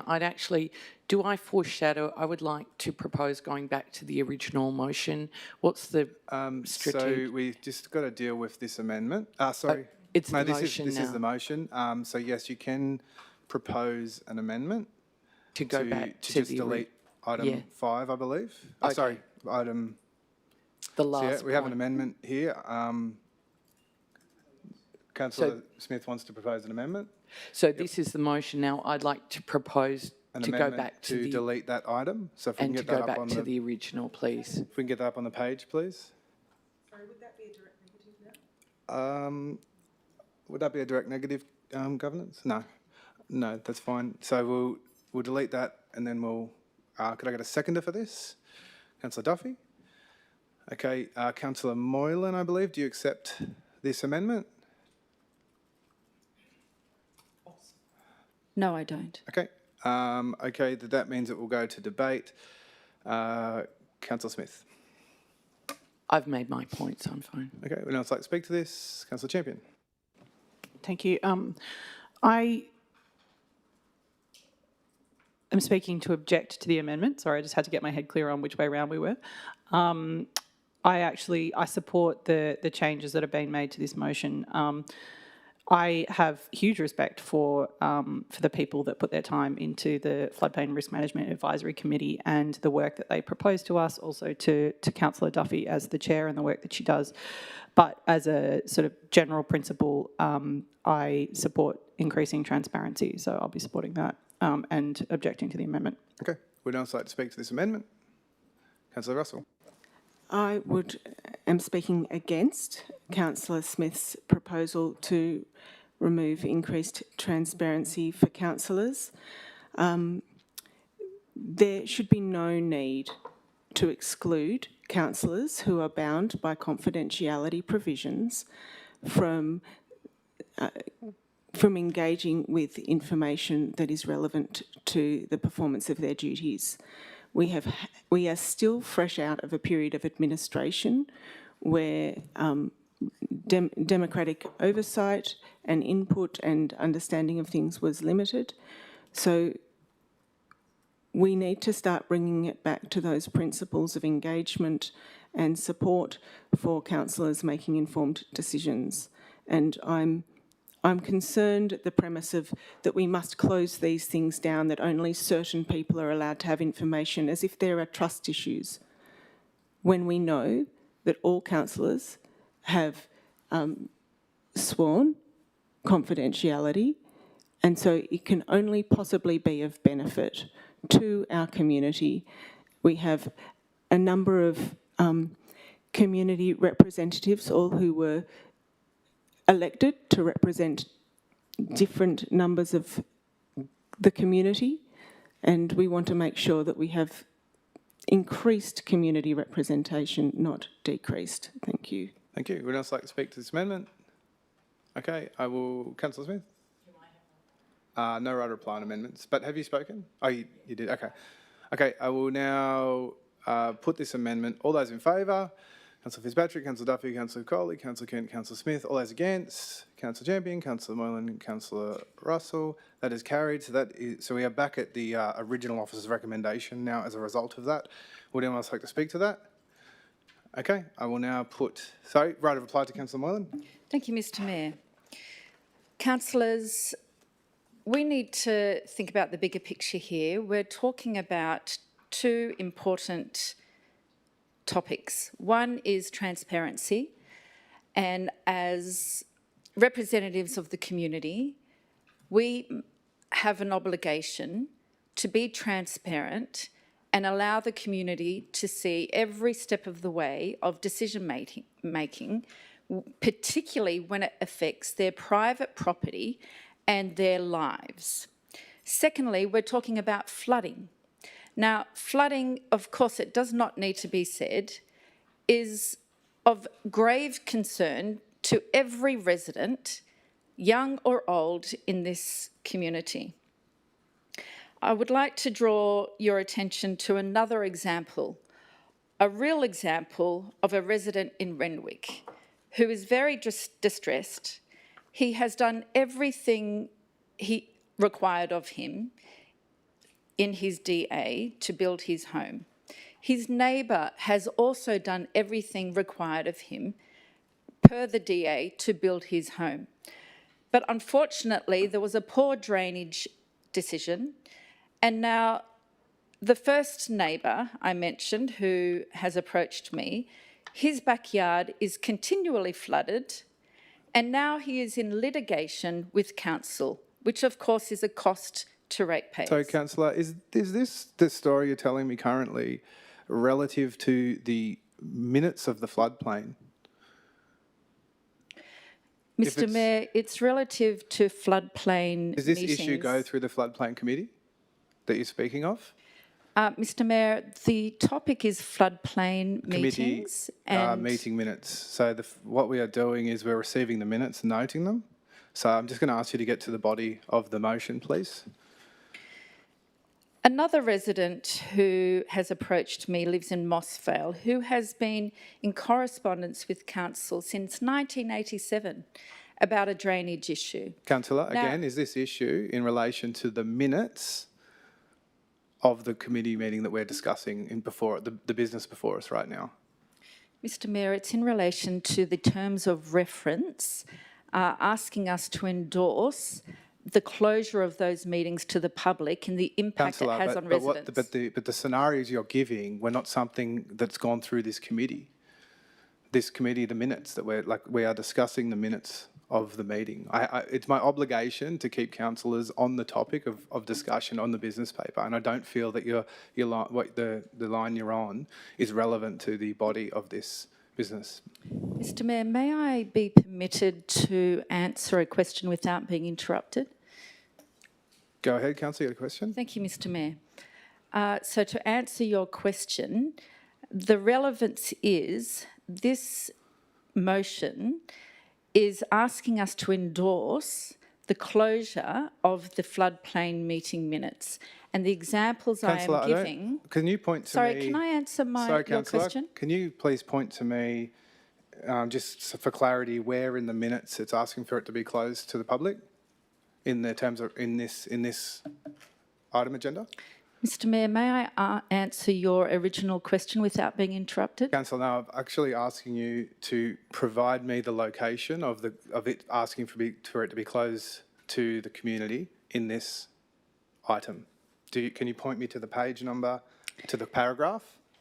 So the motion says to endorse the Floodplain Risk Management Advisory Committee terms of reference, and in the terms of reference, it says that the meetings are confidential. Okay. I'm giving examples to show that when residents aren't privy to decision-making about flood issues on their properties, that it then consequently goes to litigation and complaints. Okay. Okay, Councillor. Yep, please proceed, and if I'll ask you to, speak to the body of it, please. Thank you, Mr Mayor. So as I was saying, we have 2 residents there who weren't privy to decision-making because they're not allowed to go to these floodplain risk Look, Councillor, management committee meetings. I'm going to cut you off again. These issues, did they go and were they in front of the flood committee? These individual issues you are speaking of? Because how is the closure of the meeting minutes, of the meeting, affecting these individuals if these individuals did not have their matters or the matter before the flood committee? We seem to be at cross purposes, Mr Mayor. I'm talking about the effect of closing the meetings to the public. And you're giving examples of people that have not been able to attend, and you're insinuating that they weren't attending, and now the result of their issues is a result of not being able to attend the flood committee, but their issues weren't in front of the flood committee. The residents have told me that they are not understanding why decisions are being made that are then affecting their properties. So you're saying that the decisions arising from this flood committee terms of reference have affected these individuals' properties. Is that what you're saying? I'm just saying what residents have told me, that they don't understand the decision-making around drainage conversations and the flooding that comes from that on their property, and they would like to be a part of these public meetings, so that of these meetings that are now closed, so that they can understand the decision-making. Okay, Councillor, you can keep. Would you like to keep speaking? Thank you, Mr Mayor. So as we have seen, when residents aren't privy to every step of the way of decision-making, whether it be drainage issues or flooding, it then results to litigation and ongoing correspondence with this council. These are people, Mr Mayor, who are doing the right thing. They've earned their money after paying 50% of it to the federal government, and they have bought these private properties. They are going through the DA process. They're doing everything that is required, and then poor drainage decisions are impacting their hard-earned private property. Now, the argument against making these meetings open to the public are, 1, meeting minutes are on the council website. I don't think this is an adequate way for the public to understand how their private property is being decided upon. 2, recommendations are provided to council. Again, the public are not aware of the decision-making process. And that 3, floodplain committee members don't have enforcement powers. However, the argument for opening these meetings are, 1, transparency on one of the most devastating natural disasters called flooding, and also a disaster to private properties every single day when drainage decisions are made poorly. 2, transparency, as I said, on drainage decisions leading to flooding. Now, we have, Mr Mayor, a master plan called Barrel Councillor, South. that's your time. Councillor, I just have a question. So the gist of it is you're not happy with the decision. You're not happy with the public not being privy to the decisions made by the committee. Are you aware the committee has no delegation to make a decision? It is purely an advisory committee, and this council in this room makes decisions. So the decisions you're speaking of are not made in an advisory committee. Are you aware of that? Mr Mayor, I just outlined in my argument against making these meetings open to the public that the floodplain committee don't have enforcement powers. Okay, great. We're on the same page. Thank you. Thank you. Would you like to speak to Through this? you, Councillor Russell. Mayor, to Councillor Moylan, did you have an amendment to make? That was a right of reply. So we will now put this motion. All those in favour?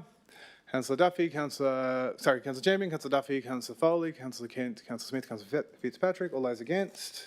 Councillor Moylan, Councillor Russell. That is carried. We now move on to the notice of motion, I believe. Councillor Champion? Have a break? Yep, sure. Councillor Chairman has moved a motion for a break. I got a seconder out of Councillor Kent. All those in favour? Councillor Chairman, Councillor W, Councillor Mahoney, Councillor Kent, Councillor Smith, Councillor Russell, Councillor Fitzpatrick. All those against? Councillor Moylan. We'll resume at about 11:05.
resume the meeting at 11:06. We had Councillor Champion, I believe, moving your nom. Do I have a seconder? I have Councillor Duffy. Councillor Champion, far away. Thank you, Mr Mayor. I want to start by clearing something up about this notice of motion. It is not about opposing data centres. It's about a specific proposal to build a gas plant to power one, a gas plant that would become the second largest one in New South Wales. And it's about whether we choose to proactively respond to that proposal. But more than that, it's about being consistent with the commitments we have already made as a council and being brave enough to take a leadership role and advocating for those commitments to be protected. I understand that this issue is emerging quickly and that councillors may wish to wait for staff to prepare a technical response to this proposal. But I'm not asking you to make a technical decision about compliance with planning law.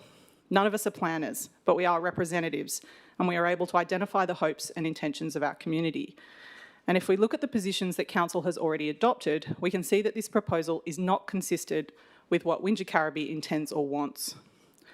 I'm asking you to resolve that this proposal is inconsistent with the vision and intent of the SHIP.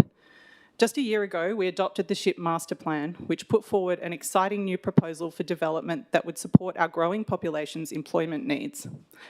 The SHIP Master Plan is clear that what we want is distinctively Southern Highlands, where innovation meets the green in between. Council's own communications describe it as a dynamic hub for sustainable and innovative industries, driving future prosperity for the region. That's what we understood it to work towards when we adopted it. This proposal is inconsistent with that vision for the SHIP. Gas-fired power is already out of date, both economically and environmentally. The case for gas power in an innovation park doesn't stack up. Building a gas plant to power a data centre is like building a steam engine to power a new space station. We'd be stuck with the infrastructure for the steam engine for 30 to 40 years, even when we desperately wish we'd held out for something future-proof and fit for purpose. The gas plant is also inconsistent with our adopted goals to transition away from fossil fuels and reduce our carbon emissions. In 2020, following strong advocacy from the community, Council declared a climate emergency and then adopted a community emissions action plan with the explicit intention of encouraging local businesses to transition to renewable energy. In the submission to the data centre inquiry that we adopted just this morning, we stated Council's position is that major new electricity-intensive development and any associated enabling infrastructure must be consistent with emissions reduction objectives and the transition to a low-carbon economy. I think it's clear that this SSD proposal is inconsistent with those strategic plans and commitments. We can't generate enough gas power to power 600,000 homes and claim to take our emissions seriously. And we can't sit by and wait while the SHIP changes from an innovation precinct into a dirty 20th century power plant. That's why I ask you all to support this proposal to write to the Department of Planning and oppose the project. But saying no isn't enough to protect our strategies. We need to work towards something better. To become a thriving employment precinct, the SHIP needs solutions to its power problems.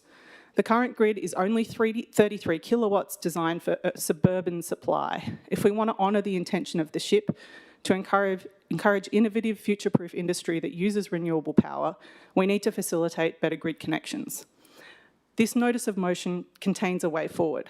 The last clauses work towards improving the SHIP's power grid by establishing a working group with the two relevant state electricity agencies. This was actually already part of the grid governance strategy.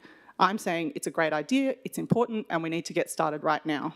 If we don't take action on the grid, we can expect to see more misaligned development proposals. And finally, I want to respond to a question that you may be asking yourselves. Why not stick to the SSD assessment process and just wait to be invited to speak? Yes, there is a process for when councils are invited to respond to SSD proposals, but that doesn't mean we can't provide additional input into the process. We can contact the state government anytime in good faith to advocate for our own adopted strategies and priorities and to represent the concerns of our community. In fact, I would argue it's our legal responsibility under the Act to advocate in our community's best interest where there are opportunities to do so. Now, this part is important. We would not be alone in taking this kind of action, Parks Shire Council, Golbamorari, Parramatta, Blue Mountains, Newcastle, Byron Shire, Inner West, the City of Wollongong, all of them have done something similar to what I've proposed here, intervening at different stages of the SSD process, including at the early stages, and then again further down the line. Some especially chose to be vocal before the EIS is exhibited, which is what we would be doing here, because once the EIS is finalised, much of a project scope has already been locked in. This is our best chance to take a leadership position on this SSD right now. It's normal, acceptable practice, and it's consistent with our responsibilities to protect our existing commitments and to our role in advocating for our community. I hope you'll support this motion. Thank you, Councillor Champion. Councillor Foley. I'd like to speak in favour of this motion. I recognise that data centres and advanced technology are part of the future of the Southern Highlands Innovation Park. Data centres sit at the forefront of innovation. We simply cannot have digital transformation, research or advanced manufacturing without them. Critical high performance computing and artificial intelligence, which whether we like it or not, or whether we're aware of it or not, play a role in our everyday life. However, I believe that innovation doesn't stop with the technology itself. It extends to how that technology is powered. The scale of energy required by data centres presents both a challenge and an opportunity. And there is an opportunity that the SHIP can demonstrate leadership in renewable, resilient and responsible energy generation rather than locking the precinct into long-term fossil fuel dependence. And so I do see value in expressing Council's concern at this stage. Given this is a state significant development, Council isn't the authority on the project. We're not going to have the final say, but that doesn't mean we shouldn't have an early say to express our preference that we support data centres without undermining our climate commitments or local amenity. Thank you. Councillor Mollem. Thank you, Mr Mayor. Firstly, I would like to acknowledge Councillor Champion's leadership on this matter. I particularly appreciate Councillor Champion's leadership to advocate early and strong. It is a very important issue in the community, and for that reason I would like to make an amendment. So we delete 3.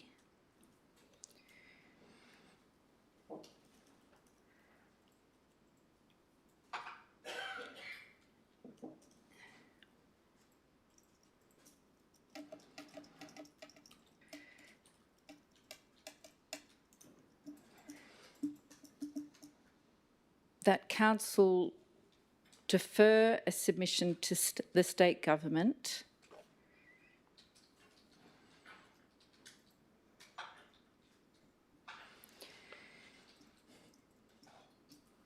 subject to colon and Roman numeral 1, all councillors having the opportunity to understand the facts currently available and semicolon, councillors have had the opportunity to prepare a coordinated response with the support of the State Member of Parliament,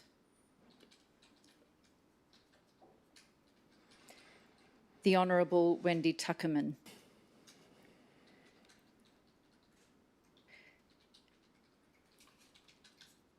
And colon 3, councillors, all councillors having the opportunity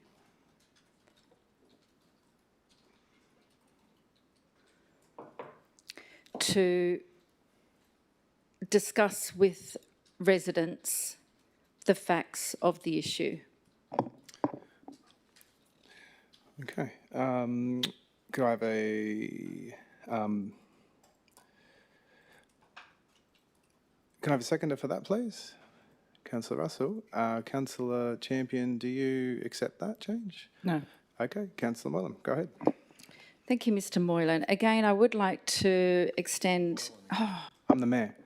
Thank you, Mr Mayor. I would like to extend recognition to Councillor Champion for her leadership in this matter and bringing us together today to discuss it.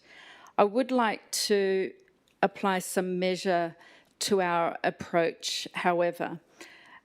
It is important that all councillors are across the detail and the facts of this matter. This issue deserves to have attention to detail.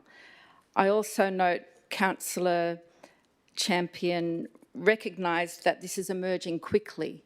So it is important that we make sure all councillors are across this matter so that we can advocate most strongly to the state government.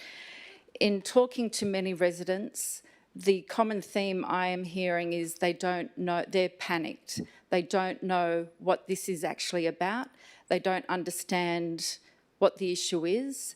And I can see a situation where we're going into panic mode, which may jeopardise the strength of our advocacy. I want to make sure that we get this strong and right. Lastly, we have our strongest advocate in State Parliament is, of course, the Member of State Parliament, the Honourable Wendy Tuckerman.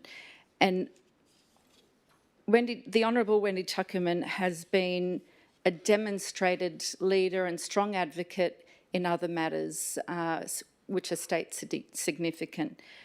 In particular, the Member of Goulburn, the Honourable Wendy Tuckerman, took every opportunity to advocate against Ripolli several times in Parliament and used every opportunity in her private member statements, and 6 times in total she advocated against that for us. Wendy also spoke at the IPC hearing for Ripolli, which successfully overturned the state government approval. And the Honourable Wendy Tuckerman also was instrumental in obtaining critical information on the Ripolli development, Understanding Order 52. So I strongly believe that our best chance of this is to have a coordinated approach across the facts, get the community aware of the facts, and then work closely with our State Member of Parliament. And I don't see that this will take that much time, and put forward a strong approach. Now, I would like to acknowledge Ms. Jessica Ryle, who is in the gallery today.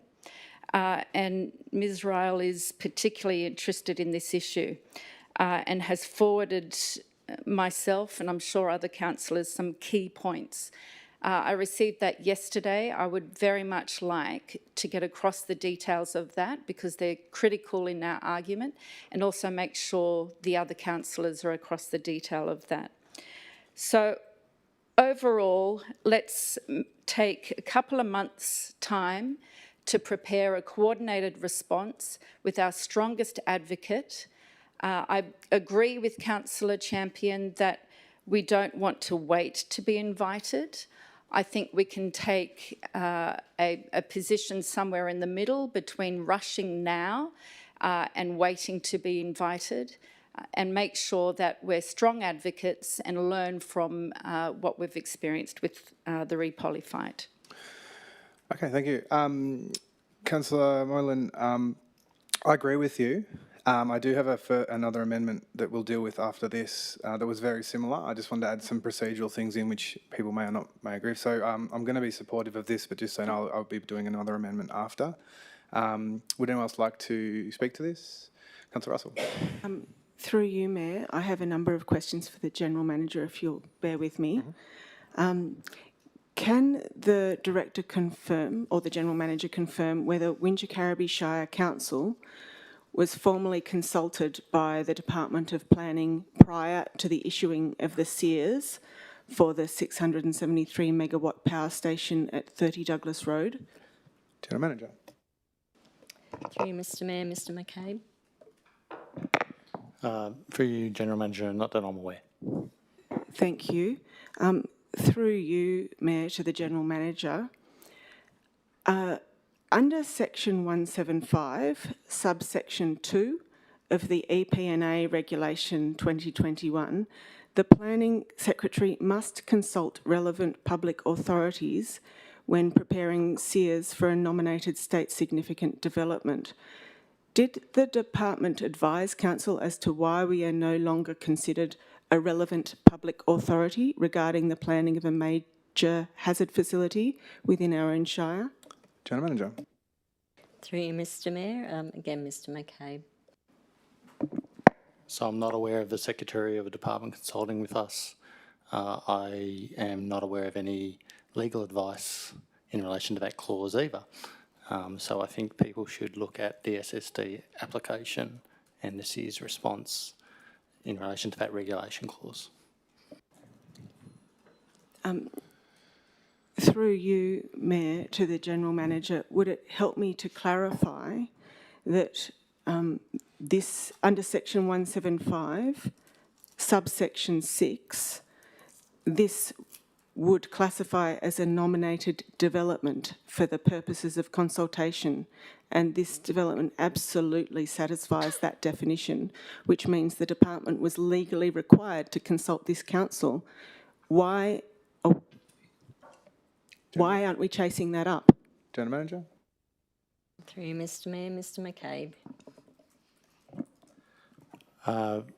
Again, I would stress that you look at the scoping proposal and the SSD and that clause to determine whether it actually met the criteria of that clause. It talks about designated development. This proposition does not propose designated development. So I think it's important for people to look at that clause. It's as simple as that. Thank you. Any further questions? Sorry. Councillor Champion, you have a question? Or you want to speak? Okay, you go ahead. Thank you, Mr Mayor. I would like to oppose this amendment. I appreciate Councillor Moylan's comments agreeing that we don't need to be invited to advocate to the state government, but I'd like to break down my objections to this amendment clause by clause. Firstly, I agree the first clause is all councillors having the opportunity to understand the facts currently available. I agree it's important to pay close attention to the issues coming to the chamber. However, it's not possible to make a decision contingent on whether a councillor has done the necessary reading to make a decision on a motion. Delaying that until some possible unknown time is an unclear and mostly meaningless clause. Number 2 says that councillors have an opportunity to prepare a coordinated response with the support of the state member. I agree that the support of any MP would be valuable in the future, but I don't think it's necessary for councillors' decision today to be contingent on that support. We can make decisions for ourselves. Third clause, all councillors having the opportunity to discuss with residents the facts of the issue. As it will be noticeable from anyone who watches these meetings, I'm an enthusiastic proponent of community consultation, and I would be fully supportive of further consultation following this decision. However, one of our jobs as councillors is to consult with community on items on the agenda during the week of the business papers and to make a decision accordingly. We have been able to do this on all other items on this agenda, and I believe we have enough information to make a decision about the matter currently before us. Thank you. Would you like to speak to this? Okay, I will... Sorry, I have a question. Yep. Through you, Mayor, to the General Manager, when is it expected that the EIS will be out for public consultation? General Manager. Through you, Mr Mayor. Mr McCabe, are you able to respond to that? Through you, General Manager, I have no idea. The SEARS has an expiry of 2 years. I think there's a lot of work to be done before the proponent could submit a final EIS and a DA thereafter. Okay, thank you. Would else like to speak to this? Through you, clarification. Through you, Mr Mayor, to the General Manager, I didn't ask about what the proponents are submitting. I asked when the department would be issuing the scope of the EIS. General Manager. Through you, General Manager, if you read the SEARS, you'll see that the responsibility of drafting the EIS is the responsibility of a proponent. They have 2 years to do that since the issue of the SEARS. Okay. Councillor Moore. May I address a misunderstanding, Mr. Chair, Mayor? what's your... To Councillor Champion's point about councillors getting across the business paper, I am referring to information outside of this business paper, including Ms. Rael's email, which had some very pertinent points, and also information on the internet and through media. Thank you. Okay. We will now put this amendment. Is that correct? Am I correct there? Yep. We'll now put this amendment. All those in favour? Councillor Moylan, Councillor Fitzpatrick. All those against? Councillor Champion, Councillor Duffy, Councillor Foley, Councillor Kent, Councillor Smith. That amendment is lost. I would like to move an amendment, which is not too dissimilar to Councillor Moylan's one. So I'll give everyone a second to read through that. And while we're reading, again, just to echo Councillor Moylan's words, I'm not here to make a judgment call on the merits of your concerns or the concerns of the community. It is purely bringing the process back in line with bringing it in line with the actual process and having the staff's technical expertise as well. I don't have much more to say than that, other than this is purely a process amendment rather than an argument for or against anything. So with that, I'll get a seconder, if I can, please. Councillor Smith. And Councillor Moylan, do you accept? Sorry, Councillor Champion, don't accept this? Okay. Let's go to debate. Look, I don't need to debate it. I've said what I've said. Would anyone else like to speak to this? Councillor Moylan. Yes, I commend this amendment, Mr. Mayor. I think it is very important that this issue have full support of council staff, all the councillors, and that we make the best and strongest advocacy we can. I think this issue deserves a coordinated and measured response. That is not to say that we wait to be invited, but rather we are proactive and strong as a council. I would like to suggest a further amendment to your amendment, Mr. Mayor, if I may. I can't accept an amendment to an amendment. But deal with this one and you can raise another amendment after if you like. I'd like to speak to this? Yes. Councillor Russell? Go.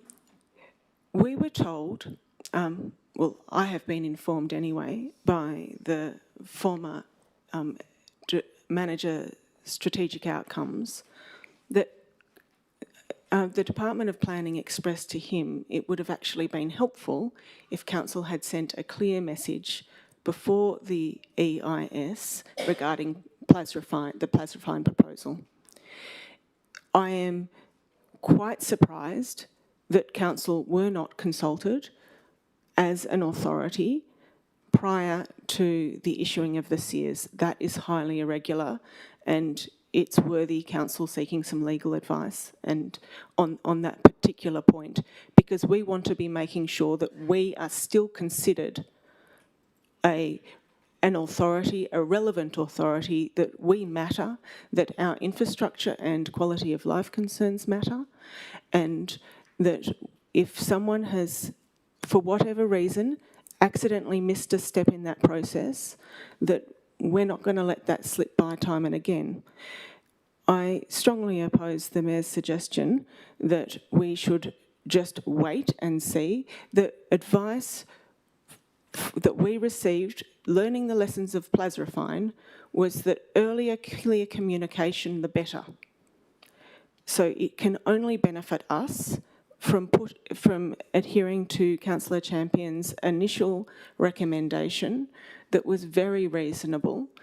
We still have time to build upon that with working with our representative for the local government area, the member for Goulburn, for sure. Let's go. We can do that. Absolutely. But let's look at the steps in the process. Firstly, we should have been consulted before the SEARs and we weren't. That's a red flag. We've got a lot of development coming in. I don't even know why this got to that point, because we have a master plan that both council and the state government have invested extensive resources, both financial and staff in, and automatically this sort of development should have been inconsistent with that. But no, for some reason, it was just whooshed through. So then, now the second point that we're being missed on is being consulted as a relevant authority for a designated development. Oops, missed talking to council on that one too. This now is a time to just say, hang on, we matter. This is our concerns. Second largest gas power plant, massive stacks. You'll be able to see them from miles. Out in our so-called innovation park, oh, well, that was a dream we missed. We've got to focus on our North Star vision, and we've got to focus on clear communication. They're our agenda priorities. Due process is always our priority. So, yes, Councillor Champion is on point. Let's learn from the wisdom of the past. Let's put in a submission now. It's not going to hurt. If we expand on that later, I'm happy to expand, become more eloquent, bringing in all of staff expertise, but just leaving it to she'll be right, love, we'll wait till the horse is bolted is not good risk management practice for our council to be modelling. So I commend Councillor Champion, and I'm sorry, Mayor, but I reject this proposal, proposed amendment. Thank you. Would else like to speak to this? Councillor Kent. A question to the General Manager, please, through you, Mayor. I note the staff report includes the text, on this item includes the text, Council resolving a position now is considered premature due to the absence of information, particularly EIS and DA, which may compromise Council's ability to reposition when salient and essential information becomes available. Could I just get some further explanation as to the background to that comment in the business paper? Thanks. General Manager. Thank you, Mr Mayor. Mr McCabe. For you, General Manager, the information is limited. It is a scoping proposal at the moment. It's the one from Western Sydney Planning, which the public, there's a link to it actually in the notice of motion. And that obviously has some information in it, but really not much. And then obviously the Secretary has issued the C's in response, which talks about the requirements that the proponent has to address to inform the EIS, which includes things like the master plan, which is on page 3, includes community consultation, and it includes the requirement to engage with council as per page 15. Okay, thank you. Councillor Smith. Thank you, Mr Mayor. I have a question through you of the General Manager. Councillor Russell made the comment that we should seek legal advice as to why we weren't consulted on the CERS, and in her words, for some reason it was whooshed through, which sounds like some pretty concerning things to infer the state government might be doing. Could the General Manager confirm whether this is a problem and whether we should seek legal advice, please? General Manager. Thank you, Mr Mayor. Mr McCabe, you happy to take this question? For you, General Manager, Council hasn't sought any legal advice and none has been provided by any member of the community or councillor at this stage. And the scoping proposal and the CERS, as prescribed, don't seem to trigger, in my opinion, the clause that was referenced. But that is only my opinion. I am not a lawyer, and it is a question in relation to process for the Secretary of Planning who issues these SSD CERS regularly. Thank you. Okay, would anyone else like to speak to this? Councillor Champion. I'd like to return clearly to the Mayor's amendment text and speak against it. I understand the desire to prioritise letting the process follow its course. And that's absolutely the appropriate approach for the public service. As councillors, our job is to advocate for the Shire and for our strategic planning objectives, including in our interactions with other levels of government. So let's look at whether this is appropriate. I can't stress enough that this is a normal thing for councillors to do. I've mentioned some examples in my previous speech, but I'll expand on them slightly here. In July 2021, Golba Council lodged a formal submission to the New South Wales Department of Planning opposing the Jarrara Power Waste-to-Energy Power Station and actually sought legal avenues to prevent them from issuing the CEARs at all. In October 25, Parkes Shire Council resolved to formally object to a state-planned waste-to-energy power plant prior to the issuing of the EIS. In September 25, Parramatta City Council resolved to formally object to 2 to 10 Valentine Avenue SSD on the grounds of strategic incompatibility. And there are more examples, but you get the idea. All of these councils had good reasons for wanting to object before the EIS was issued. So what are those reasons? The proposed amendment that we wait until the environmental impact statement stage to respond, it isn't wrong procedurally, but it is strategically weaker governance for several reasons. The main one being that by the time the EIS appears, many of the important framing decisions have already been made and major gaps can be hard to correct later down the line. On the other hand, when a host council raises concerns early, including during or immediately after the CEARs are issued, which is now, it tells the department and the proponent that certain matters are locally significant. By acting now, we can influence how the proponent prepares their EIS statement, so over the next 2 years, as Mr McCabe pointed out, that's how long they have to do that, including site design, infrastructure choices, environmental protections. We can also influence the way that the Department of Planning assesses the EIS, including how thoroughly locally relevant issues are analysed and whether alternatives should be considered. In other words, early statements shape the EIS assessment, while late objections react to it. One of the most important reasons we want to be proactive about how the EIS is prepared is that we are responsible for the long-term strategic planning frameworks in our Shire, including the Precinct Master Plan. Raising the inconsistency with the SHIP now is the best way to ensure the EIS assessment considers precinct planning objectives, cumulative impacts, and land use compatibility. Waiting until the EIS stage to respond risks the assessment being framed narrowly around technical compliance while ignoring the broader strategic implications. So in other words, if we want to have any control over that process, now is the time. The amendment that we have on the table here aims to neutralise the motion. It leaves advocacy for our community and our strategic planning on the cutting room floor. Respectfully, if we are not prepared to break with procedure to write a letter to the state government advocating for our community, why are we even here? That's all, thank you. Okay, thank you. Would anyone else like to speak to this amendment? Okay, I will now put this amendment. All those in favour? Councillor Duffy, Councillor Kent, Councillor Smith, Councillor Fitzpatrick. All those against? Councillor Champion, Councillor Foley, Councillor Moylan, Councillor Russell. I will use my casting vote in the affirmative. That has now become the motion. I'll just wait till that's pulled up. Through you, Mayor, Councillor Russell? I'd like to propose another amendment. Yeah, can I get your wording?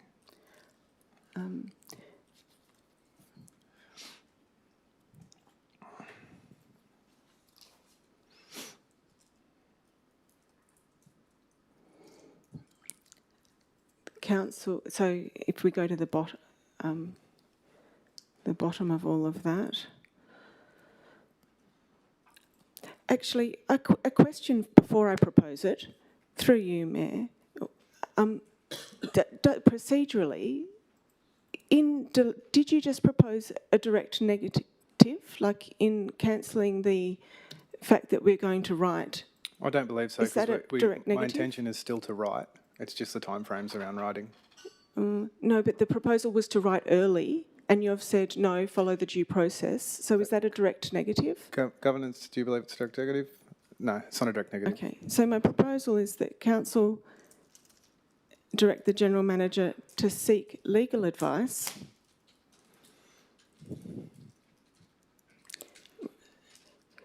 written legal advice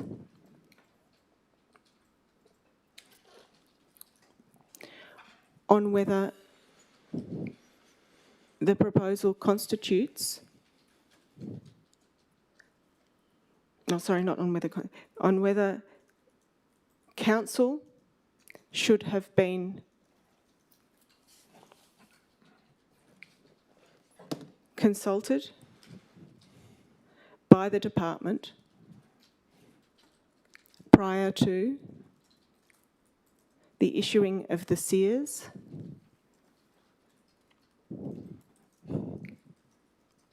and, sorry, full stop. And number 5, that council direct the general manager to write to Wendy Tuckerman, sorry, the Honourable, oh no, she's not honourable at the, well, she is honourable, but not like that. To Wendy Tuckerman, member for Goulburn, to express our strong opposition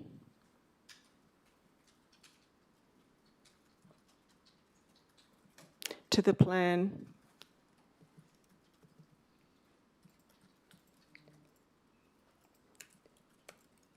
to build, hang on, and I've just got to get the right wording. The plan to build a 673 megawatt power station at 30 Douglas Road. And ask her to advocate this on our behalf to the Department of Planning. Okay. I have an amendment there. Do we have a seconder for that? Councillor Champion? Do you also accept, I know it's a bit of a convoluted now because I understand that you're, it's fundamentally changed for you, but I believe you still have the deciding, you get to decide whether you accept it or not. Or is it now mine? Is that correct? Do you accept that, Mayor? Yeah, I'm just going to confirm. Mine was an amendment and it became the motion, but it's still Councillor. So it's up to Councillor Champion to accept this wording, and if you accept it, you do. Okay, so you'll be accepting it without debate. So now we are back into the body. This becomes the motion, so there'll be no debate on this. If you don't accept it, then we will go to debate. So you accept it. This has now become the motion. Okay, and to not make things more complicated, I will move a further amendment to remove what was just put in. So could I get a, which is, sorry, I'll slow down for governance.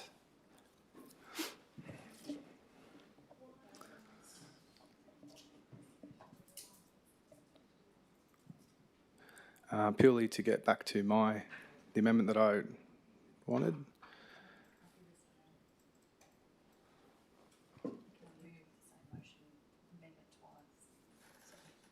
So I'm wanting, yeah?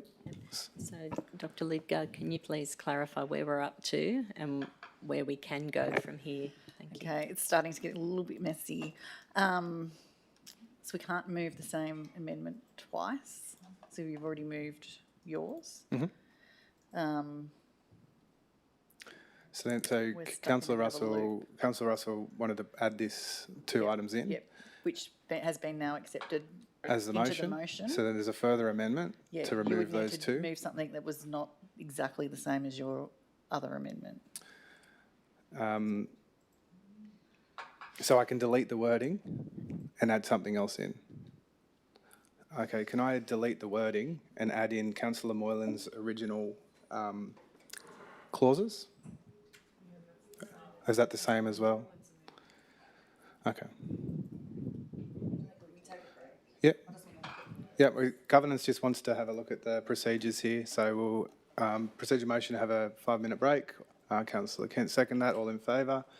Councillor Duffy, Councillor Farrell, Councillor Kent, Councillor Smith, Councillor Fitzpatrick. All those against? Councillor Champion, Councillor Moylan, Councillor Russell. Okay, we'll reconvene at 12:01.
All right, we will reconvene at 12:25. Just to clarify where we're at, we had Councillor Champion move her notice of motion.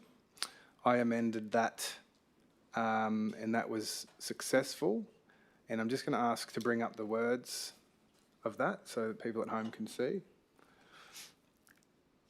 So currently, that is the motion before us that the majority have supported. What we are now entering into is Councillor Russell has an amendment to this, and we're going to bring up Councillor Russell's words now. And I'm going to ask Councillor Russell to triple check that this is what you want before we move on.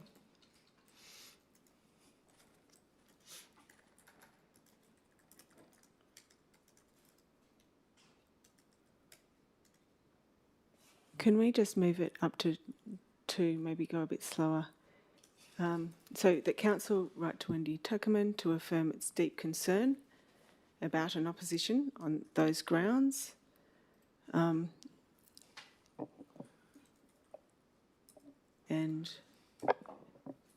now where's the legal advice? That's, oh, there, it's just in a different font, okay. It's a separate thing. Yep, Okay. that sounds fine. Now, can I get a seconder for this? Councillor Champion. Now, Councillor Champion, because you're the original mover, do you accept this amendment as the motion? Yes. Okay, so now procedurally, there is no debate on this amendment because the original mover, who's Councillor Champion, accepts this.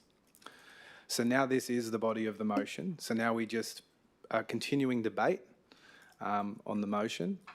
And could I just get a quick show of hands of who has spoken to the main motion, if that's okay? So we have Councillor Champion, Councillor Foley. Do you? So only Champion and Foley at this stage have spoken, and Moylan. So Councillor Champion, Councillor Foley and Councillor Moylan have spoken on this. So now what I'll ask is, would anybody like to speak to this motion? Councillor Russell, just confirming you want to speak to this motion now. Okay, you have the floor. We have an opportunity to express deep concern about a project which is inconsistent with our ship master plan and presents considerable potential impacts on our community by writing to Wendy Tuckerman. As I stipulated earlier, I have had some legal guidance that we should have been consulted earlier in the process so that we didn't have to reach this point. I am very keen to take some measure now, understanding the wisdom of the Plasrefine repoly experience, where once the EIS was firmly underway, the issue became that the proponent needed to be afforded procedural fairness, and so it initiated a project that drew out for years, and our community is still undergoing the stress and strain of that proposal. In regards to Councillor Champion's, the latter parts of her initial notice of motion regarding the establishment of a working group, this is actually what is already in our governance framework, adopted governance framework for the ship. It's been carefully thought through by, thank you, council staff, for incorporating such a thoughtful governance structure into the master planning to make sure that we get the best outcomes for our ship. We want to make sure that we have the very, very best outcomes for the ship. So we haven't actioned it yet, and arguably some of the delays in actioning have meant that we have had these proposals coming. What I understand to have happened, and please, I'll ask the Director of Communities in Place if he's got any corrections, but what I understand to have been happening in regards to the data centre campus is that it's almost called development by stealth. So in the first instance, it didn't have to be listed as a state significant development, and it came with its own little gas-fired turbine. And then I think it's called salami slicing. And then we had another DA for another section of the data centre campus. So they were individual DAs, and they came with their own little gas-fired power plant. And what that does is it establishes existing use on a site, which can then mean that through that development by stealth strategic proposal, we are essentially have less legs to stand on when it comes to warding off Australia's second largest gas-fired power station in this area. We note that in our ship strategic master plan, we have one zoning for heavy industry. It contains Boral, and that zoning is full. So while the other zonings could accommodate a gas-fired power plant, it isn't consistent with the intentions of an innovation park, and we want to be very careful about very careful and very clear about what messages we are sending. So it does allow us to pause, to write to Wendy and say, listen, at this stage we're expressing some deep concern, and let's get some legal advice to make sure that we are not dumped with a bundle because we haven't been strategic enough. Thank you. Thank you. Would anyone else like to speak to this? Councillor Kent. I'd just like to see the motion in full, please. I can't see it. Thanks. I just wouldn't mind a chance to read through it. It's quite detailed. If we can, that's great. Thank you.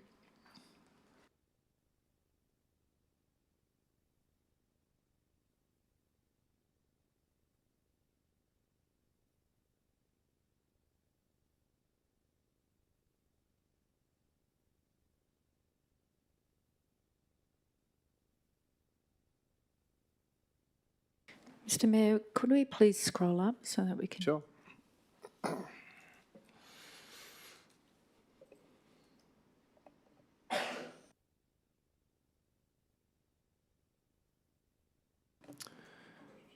Yes. To the General Manager, through you, Mayor, I assume where it says that council write, that council in the collective, so it'll involve the Director of Communities and Place and other relevant staff. General Manager? That's correct.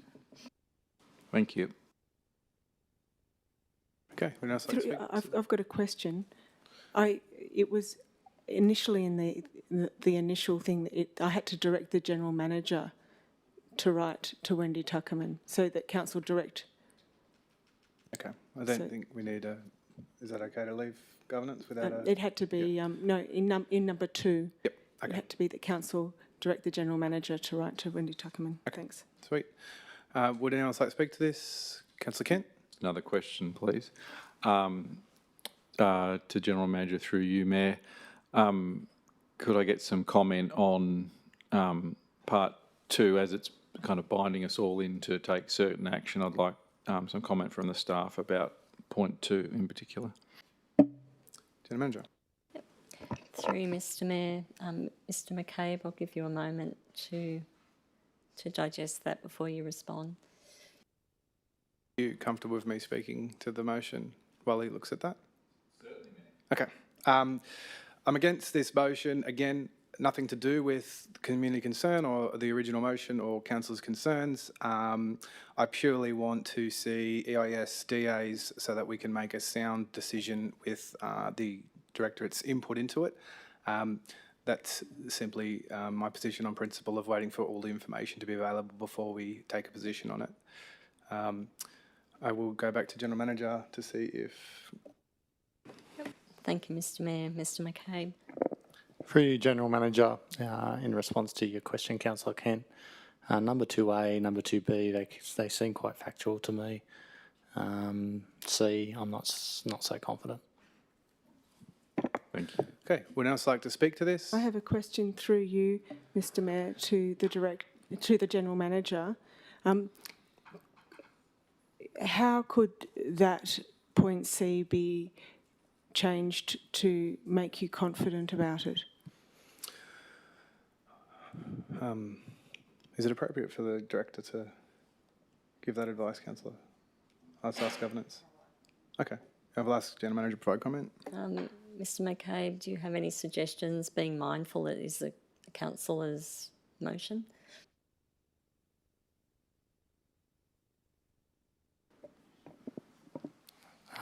Possibly you could replace is with may be on C. Oh, thank you. That's an excellent point. Governance, that'll be an amendment, correct? We can leave that in? Okay. Are the councillors comfortable with that change of word, or would they like to go through the amendment process for that? They're comfortable? Okay. Okay, would anyone else like to speak to this? Councillor Kent. Another question, please, to the General Manager through you, Mayor. As a matter of principle, I'm not generally pleased with, different layers of government writing to each other and saying whether, or getting legal advice as to whether another layer of government may have done something incorrectly. Can I get some comment on part 3 of this proposed amendment? General Manager. Through you, Mr Mayor, it's really a matter for the council. Thank you. Okay, would anyone else like to speak to this? Councillor, would you like your right of reply? So, no, this is the motion. So I've now given you your right of reply because you accepted it. So we're about to go to the vote on this. So your right of reply is now. Would it be possible to get that screen back? Thank you, that's very helpful. I'd just like to point out that, thank you all for your contributions to this debate and different ideas about how we can do this effectively. I recognise that nobody has really said we want to throw the whole thing out. There is some concern around the room about the possibility that this is incompatible, but there's, difference of opinion about to what extent and what we should do. The version of this motion that is before you now has removed the component that makes a distinct claim that we are definitely looking at something inconsistent with our SHIP, and uses the term may be fundamentally inconsistent, which I think gives opportunity for differences to be explored after we've made this position clear, which gives, it means that I think that addresses concerns that people have about being premature. It also directs the General Manager to write to our state MP rather than the department. So we're not talking about writing a letter to the department that's responsible for making this assessment. We're talking about writing to our local MP and asking her to be aware of this issue and alert to community sensitivities around it, and to keep that in mind while doing her advocacy on behalf of the community. So it is actually quite different to what I originally brought to the chamber. However, I think that I support what is proposed here, and I think that it is something that we should be prepared to do because it's not violating any kind of process around the assessment. This is purely an advocacy piece now. Thank you. Okay. I'll now put this motion to the vote. All those in favour? Councillor Champion, Councillor Foley, Councillor Russell. All those against? Councillor Duffy, Councillor Kent, Councillor Moylan, Councillor Smith, Councillor Fitzpatrick. That is lost. We are now moving on to the final notice of motion, which is Councillor Russell's notice of motion, capital expenditure villages and small towns. Do you want to move your motion, Councillor? Thank you, yes. And we have a seconder for this, please. Councillor Moylan and Councillor Russell. We have spent the past couple of days in council meetings directing our future budgets to essentially infrastructure which is in major town centres. We are a regional area and we pride ourselves on our small towns and our villages and our large towns. But the fact that we have those distinct places, and they need love and care to make sure that we're looking after them. Now, I'm not saying that we're not already putting in some love and care, I'm not. But it is so easy to make sure that we've got the infrastructure in the big central places because the population there demands it.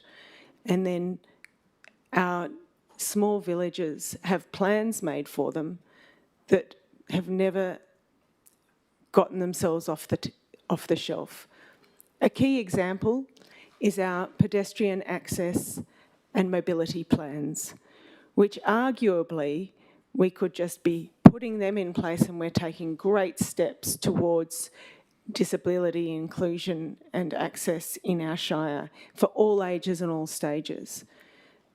That's one example of a project that community members could nominate within their town or village to say, we'd really like just this bit of the gap in the footpath fixed here because, hey, we've had cars whizzing by. You know, we used to walk in the roads in the Highlands because there wasn't that much traffic, but now you can't walk on the roads anymore. It's too dangerous and there aren't the footpaths. We managed to commit into our forward planning $500,000 for the arts and the potential for a lot for our sporting fields, for a big multi-purpose stadium within our major regional centres. But, you know, we adopted those pedestrian access and movement plans. They've been around for a very long period of time. It would be really good to help spark some community interest, going, hey, yeah, I'm going to have some input into where my rates are going, and we're going to promise to spend some money in my local village or town in this incoming budget, and we're going to get some more engagement in council. You know, we're going to get some projects. It's going to be a win for the community. It's going to be a win for council because they're going to see infrastructure built, and that this is a council that gets things done and built, not just plans them. So I am happy for any amendments that my colleagues see fit to propose to ensure that we're able to give back something to our small towns and villages to give them some ownership. I've had some really excited engagement on this about what ideas people might be able to, you know, what capital investment they can get done. And look, it's going to spark some healthy debate in the public about this is our priority here, this is our priority, but all engagement is really good for council when it comes to building dreams and actually getting some money to fund those capital investment dreams. I've suggested 5% of total capital expenditure to be allocated to capital works in the centre of small towns and villages. Maybe you don't think it should be that much. But if we can do it for other budget line items that don't relate to our core council priorities, we can do it for this. Thank you. Thank you, Councillor. I just have a few questions for me personally to understand. By towns and villages, by villages, are you saying that you're talking about every single hamlet and village outside of the three main towns? Is that correct? Thank you for your question, Mayor. So it would be that 5% of the budget is spread between our small towns. Remember when Auntie Julia gave money to all the schools and they got to build? Sorry, Councillor. Yeah, it's an example. Just to clarify, that's the towns you're talking about? Yes, Okay, absolutely. cool. So small towns other than Mittagong, Mossvale and Barrel, okay. anything else is a small town, and villages. My next question is, do you believe it's less than 5% currently if you added it up and compared it to the capital expenditure? I believe it's not about what I believe right now. It's about the fact that let's do that, So and also provide a report to council with recommendations for selected works. So I'm just asking a question of you. Do you believe that we're spending less than 5% currently in the villages? Mr. Mayor, I'm not don't have to answer. It's not about that. It's about informing our budget, because at the moment we get to a situation that once it's set, That's okay. it's No, it's fine. harder It's fine. to put it in It's fine. retrospectively than it is to proactively Councillor. put And the it second in. thing is, when the staff come with the budget next year, it will have a list, for next year in April, it will have a list of, and our delivery program has a list of the capital expenditure that you can attribute to each village and town. So why would we have a further report come in August if everything is going to be listed within the budget we're about to undertake in April, or we're going to review in April, and delivery plan and the like? So I'm just saying the necessity for a report seems not needed, considering it's going to be laid out in the budget. So are you suggesting you'd like to make an amendment, Mayor? I just think that everything you're asking for is going to happen. Yeah, I would, if in preparation of budget provide 5% capital expenditure, I mean, no, I just think that... Through you, Mayor, can you tell me that last year every single one of our small towns and villages got some budget allocated to capital works projects? I don't have the full list in front of me, but it's certainly... Well, I actually looked at the map, and it has, at this point, the process that I'm suggesting, we do quarterly budget reviews. So in the budget, it can be allocated, and then, sure, staff can propose, but I'm wanting to make sure that we've got time for community input, and I'm happy to take any amendments. Yeah, it's okay. Look, I don't have an amendment. I mean, I'll speak to it. I don't love talking in percentages, but I believe we would exceed that in the budget every year up until now, and also in the future years.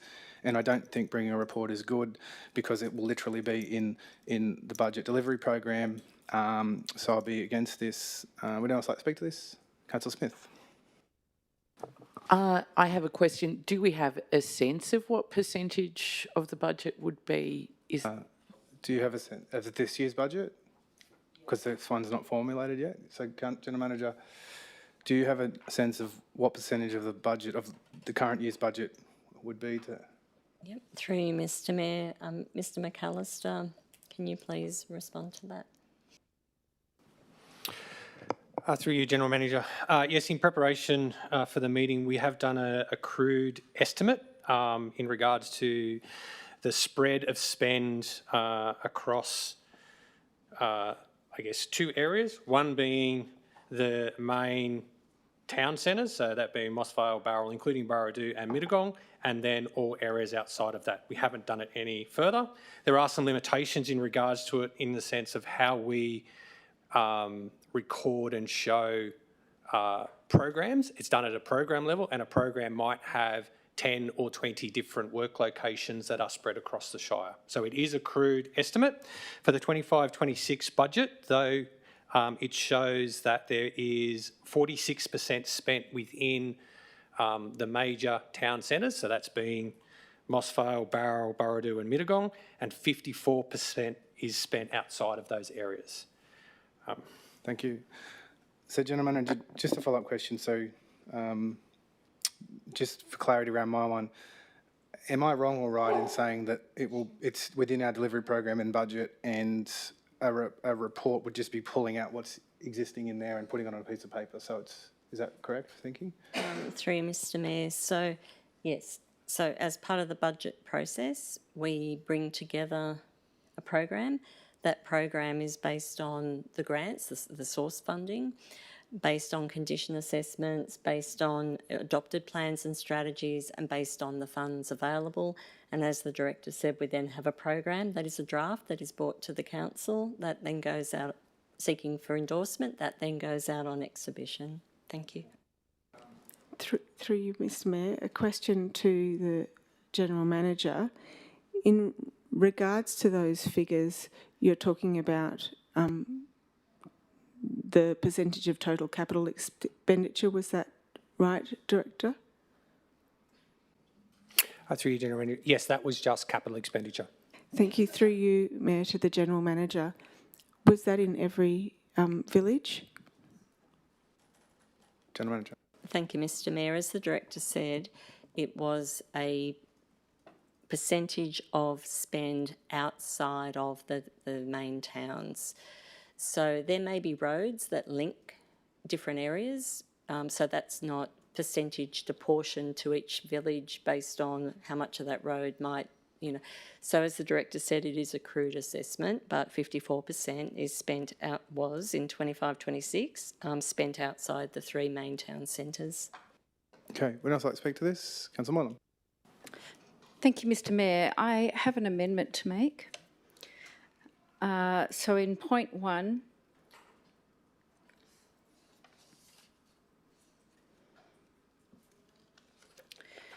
we change provide to consider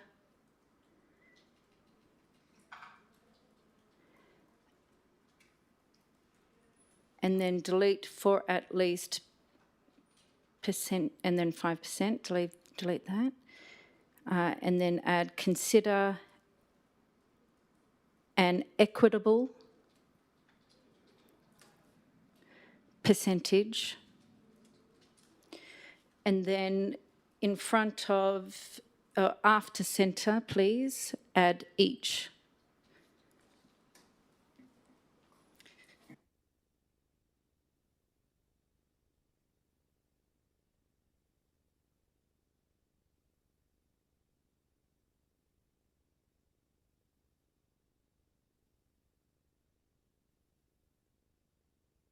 Okay, do I have a seconder for this? Councillor Russell, do you accept this? You don't accept it? Can Councillor second that myself? Okay. Okay, Councillor Moylan. Thank you, Mr Mayor. Firstly, I'd like to acknowledge the leadership that Councillor Russell has once again demonstrated here, and Councillor Russell is, through this notice of motion, advocating for residents in our various small towns and villages. And certainly in my conversations with residents in our beautiful towns, small towns and villages, there is a common theme that they feel they are being forgotten, certainly in terms of capital expenditure, but particularly their roads. So this goes straight to the heart of that matter. Now, I have made these changes here to the amendment so that we acknowledge the purpose of Councillor Russell's notice of motion, which is to get us to start thinking about an equitable spend to each small town and village. We heard Mr McAllister refer to an overall percentage outside of the main towns. However, we don't have the detail on how much of that overall percentage is allocated to each small town and village. And I certainly would like to make sure that they're equitably recognised in our budgeting process. The reason I've put this amendment forward as well is so that we are considering, we're certainly not making any premature decisions before the budget process. All the advisors, the AEC Financial Advisors Report, which we're getting back in a month, it is simply an acknowledgement of the principle of what Councillor Russell is getting to. And it's not preempting our budget process or the advisors' report. Thank you. Would anyone like to speak to this amendment? Councillor Champion. Thank you, Mr Mayor. Through you, a question to the General Manager, please. It's my understanding that equitable is a quite complex concept and doesn't necessarily mean equal. For example, I'm sure if Councillor Moylan wanted to say per capita, she would have used that language, but she's used the word equitable. How would you interpret that in the context of this amendment? General Manager. Thank you, Mr Mayor, with great difficulty. Okay, would anyone like to speak to this amendment? Okay, Councillor Foley. I'd like to speak against this amendment. Firstly, the idea that we advocate for our towns and villages is built into our community strategic plan. under our places, each of our towns and villages are unique. We value our towns and villages, and I think that's obvious in the crude assessment of the percentage that's spent between the towns and villages. I mean, it's almost 50-50. 54% is spent outside of the main towns. To me, that's significantly higher than the 5% that was originally noted there. However, getting back to this amendment, considering an equitable percentage, I do take issue with that, because I believe that equitable relies on metrics and data, and there'd need to be a considerable amount of information made available to decide how we actually would do that. So I'm not for this amendment. Okay, Councillor Smith. Thank you. I'd like to concur with Councillor Foley's points. I agree. I find the words equitable very difficult to define. I think that also the nature of these sort of capital projects, obviously some projects may be worth a great deal of money, and so therefore at certain times a certain town or village may get greater spending. I think it would be impossible to really make it practical. So I don't actually see this as advocating for the towns and villages. I actually see this as, in my view, this is working against the towns and villages, and so I feel uncomfortable supporting this. Thank you. Would else like to speak to this? Councillor Kent. I'd like to speak against this proposed amendment and to say I'll be voting against any that's like this in the next half an hour. A few things. First of all, to reiterate what Councillor Smith just said, to say that we'll look at each budget through a 12-month period and kind of cut a slice for each of the villages kind of a thing just denies an understanding of how capital projects are done and how grants are obtained, etc., etc. So it would be adding just a layer of complexity to an already complex issue. If I look at, say, the parks that I've been to the opening of, had the privilege of going to the opening of in the first 18 months of our term, the two that I've attended are the Hilltop Railway Park upgrade and the Wingelow State Park upgrade. Both of them are fantastic projects. I happen to live in Mossvale. There's been no park upgrade in Mossvale in the first 18 months of my term. I don't care. I'm very pleased that those villages received a major project. I think going down any kind of equitable or unequitable division of how we spend our money is just going to set up an us versus them thing between the towns and villages. As I've just said, I live in one of the main towns and I'm very pleased that those villages received those major projects. And I'll be very pleased every year to review the budget and to endorse major projects in villages. So can we just please stay away from this us versus them piece? Also, when I look at the motion itself and the background to the motion, we've spent too many hours this month talking about, establishing due process to make decisions and do community consultation, and can we have a village town hall and a town hall on this and that. I look at the background to this and it says, this would be a major change to our budgeting process. And the background says, 1, residents in villages and small towns complain that little has been done for them in capital expenditure in recent times. Well, I speak to many residents in small towns and that has not come to me. To be proposing something like this on the basis of a throwaway, of a line by one councillor, there is no process around this to establish the basis of it. Thank you. Thank you. Councillor Mullen. I have been misunderstood, Mr Mayor. May I speak to that? What's your misunderstanding? The term equitable has been misunderstood to be across all elements equal. Mm-hmm.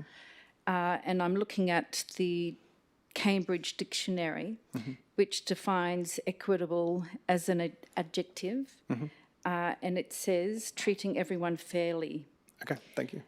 So my misunderstanding is that I'm looking at an equal percentage. Okay. I'm looking for a fair approach. Thank you for clarifying, Councillor. Okay, anyone want to speak to this amendment? Okay, I will now put the amendment. All those in favour? Councillor Moylan, Councillor Russell. All those against? Councillor Champion, Councillor Duffy, Councillor Foley, Councillor Kent, Councillor Smith, Councillor Fitzpatrick. We're now back in the body of the motion. Would anyone like to speak to this? Councillor Champion. Thank you, Mr. Mayor. I'm deeply conscious of the infrastructure needs of our villages, and I actually do appreciate this conversation being raised, as essentially it is about equity. But I can't support this proposal to set aside 5% of the budget. It's the wrong approach to pick a number first and then try and fix a budget, fit a budget around it. Responsible decision-making means identifying the services and priorities our villages truly need and then funding them, not reverse engineering the budget from an arbitrary figure. Acting otherwise is illogical and doesn't serve the needs of the villages or get them the support that they need. As has been made abundantly clear and repeatedly mentioned throughout the 2 days of this meeting, very soon we will be considering the next financial year's budget, and during that process, councillors will have an opportunity to identify these service needs that we're talking about in a way that's consistent with good governance. Meanwhile, I believe it's irresponsible to make decisions in this manner that puts financial figures before needs and therefore the cart before the horse. Thank you. I'd like to speak to this. Councillor Moylan. Thank you, Mr. Mayor. The comments just raised by Councillor Champion are exactly the comments argued yesterday when we had 6 financial decisions made. Sorry, Councillor, are you speaking to the Yes, I am. motion? Thank Okay, you. thank you. 6 decisions made on spending before the budget process commenced and before we got a report back from the financial advisor we have procured. Councillor Champion just mentioned that we are picking a number first and then fitting the budget around it, and that we are reverse engineering the budget. This motion is not reverse engineering. That's exactly what we did yesterday. We had millions and millions of dollars being spent outside of the budget process, and actually having contracts signed to them. So I don't think this is reverse engineering. I would actually like to make another amendment on that point, Mr. Mayor. Okay, what is your amendment?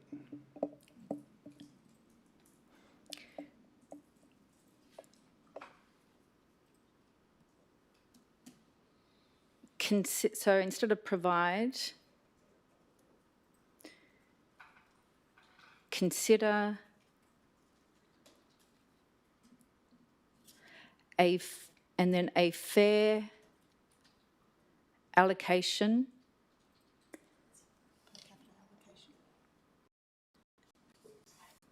capita,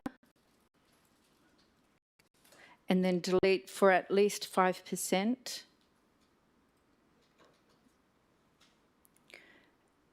And then after of, put the, and then before, after centre, each. Okay. Do we have a seconder for this? Councillor Russell. It's Councillor Russell's motion. Do you accept this as a motion? Councillor Moylan. Thank you, Mr. Mayor. As I was saying, we're looking at a principle here rather than a specific direction on the eve of the budget process. I want to make sure, to Councillor Champion's point, that we're not picking a number and then fitting the budget around it or reverse engineering.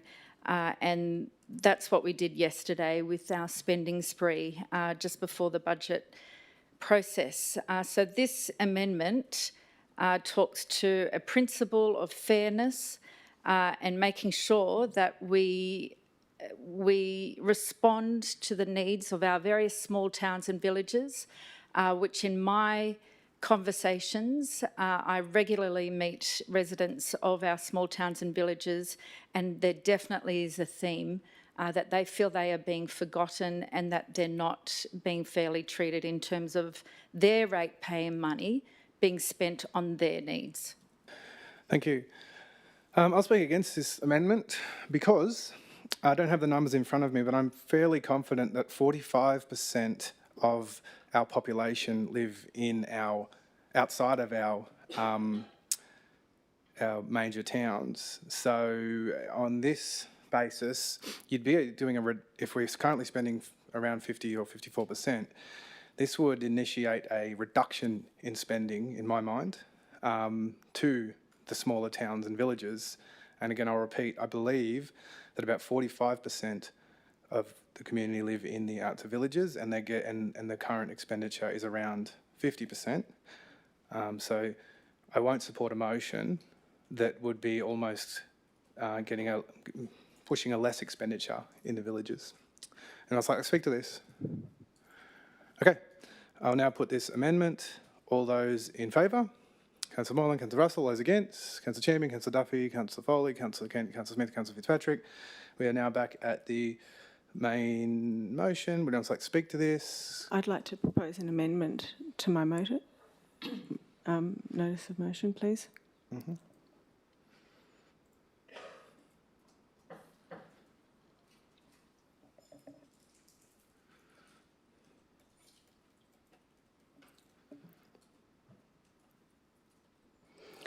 So it's in preparation of the 2026-27 budget.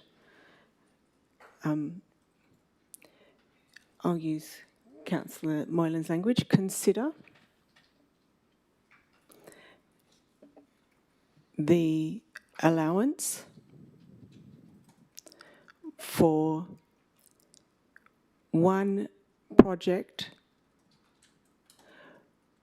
relating to footpaths, new footpaths,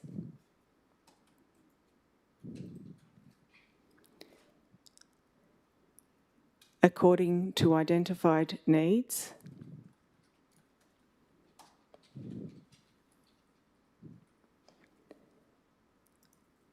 and then you can take out 4 and to the end of capital works. So in the centre of, take out small to David Kent's point. Yep. Each town, full stop, sorry, not full stop, town and village in the Shire. And you can take out point 2. Governance, is this business without notice?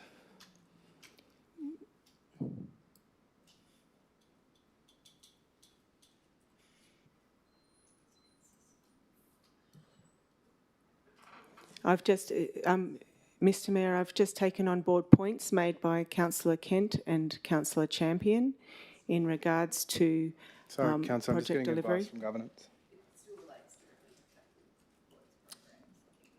Okay, all right, we can allow that. In preparation of the 2027 budget, consider the allowance for one project relating to new footpaths, according to, just for clarity, I mean, you don't have to change it, but the context of one project, I don't understand. We can go to debate on it if you like, but I'd Would it help you if I said for one capital works project? consider for one capital in the centre of each. So you're saying that of that's okay. We can just go to it. Okay, I'll talk about it in the debate. So, do we have a seconder for this, Councillor Moylan? Do you accept this, Councillor Russell? No, I think we need to discuss it. So you don't accept the Oh, amendment? No, look, I'll be kind to everybody. Yes, I accept my amendment. Okay. So this has now become the motion. Would anyone else like to speak to this motion? Okay, we'll now put, No, you have right to I'll reply. Thank you. Go ahead, Councillor. We have a key focus area being transport infrastructure, roads and other forms of transport. So footpaths are required for walking. We deferred programs worth $817,000 last year in our budget that were allocated to footpaths. Footpaths are required for kids to get to school safely. They're required for our elderly to maintain independence. They support the needs of our all stages, all ages of our community to get about. They reduce the traffic on our roads. I think I remember at one point they allow kids to learn to cycle safely to school too. The benefits of footpaths are immeasurable. It's very hard after the budget has been put on the table to work out whether every town and village has been catered for. So this is a way of making sure that we are just going to say to our community, we're getting the ball rolling, we've listened to your needs, we're going to get some work on the ground. If we can allocate money for 5 years to a regional art gallery in East Bowral, if we can allocate money ahead of time to the planning and consultants for a big multi-purpose stadium, we can actually look at saying, yes, we're committing to allocating money and budget for footpaths over the next year so all of our community can see works getting done in their local area. And I tell you what, as far as I'm concerned, I'd prefer not to be spending any budget money on PR or community satisfaction surveys. I tell you what I'd like to do. I'd like to have our PR being the delivery of capital works as a priority. It's not propaganda, it's just service delivery. Thank you. Okay, with that, I will now put this motion. All those in favour? Councillor Champion, Councillor Duffy, Councillor Moylan, Councillor Russell, all those against, Councillor Fitzpatrick, Councillor Foley, Councillor Kent, Councillor Smith. My casting vote will be against, and that is lost. Now, with that, we conclude the meeting.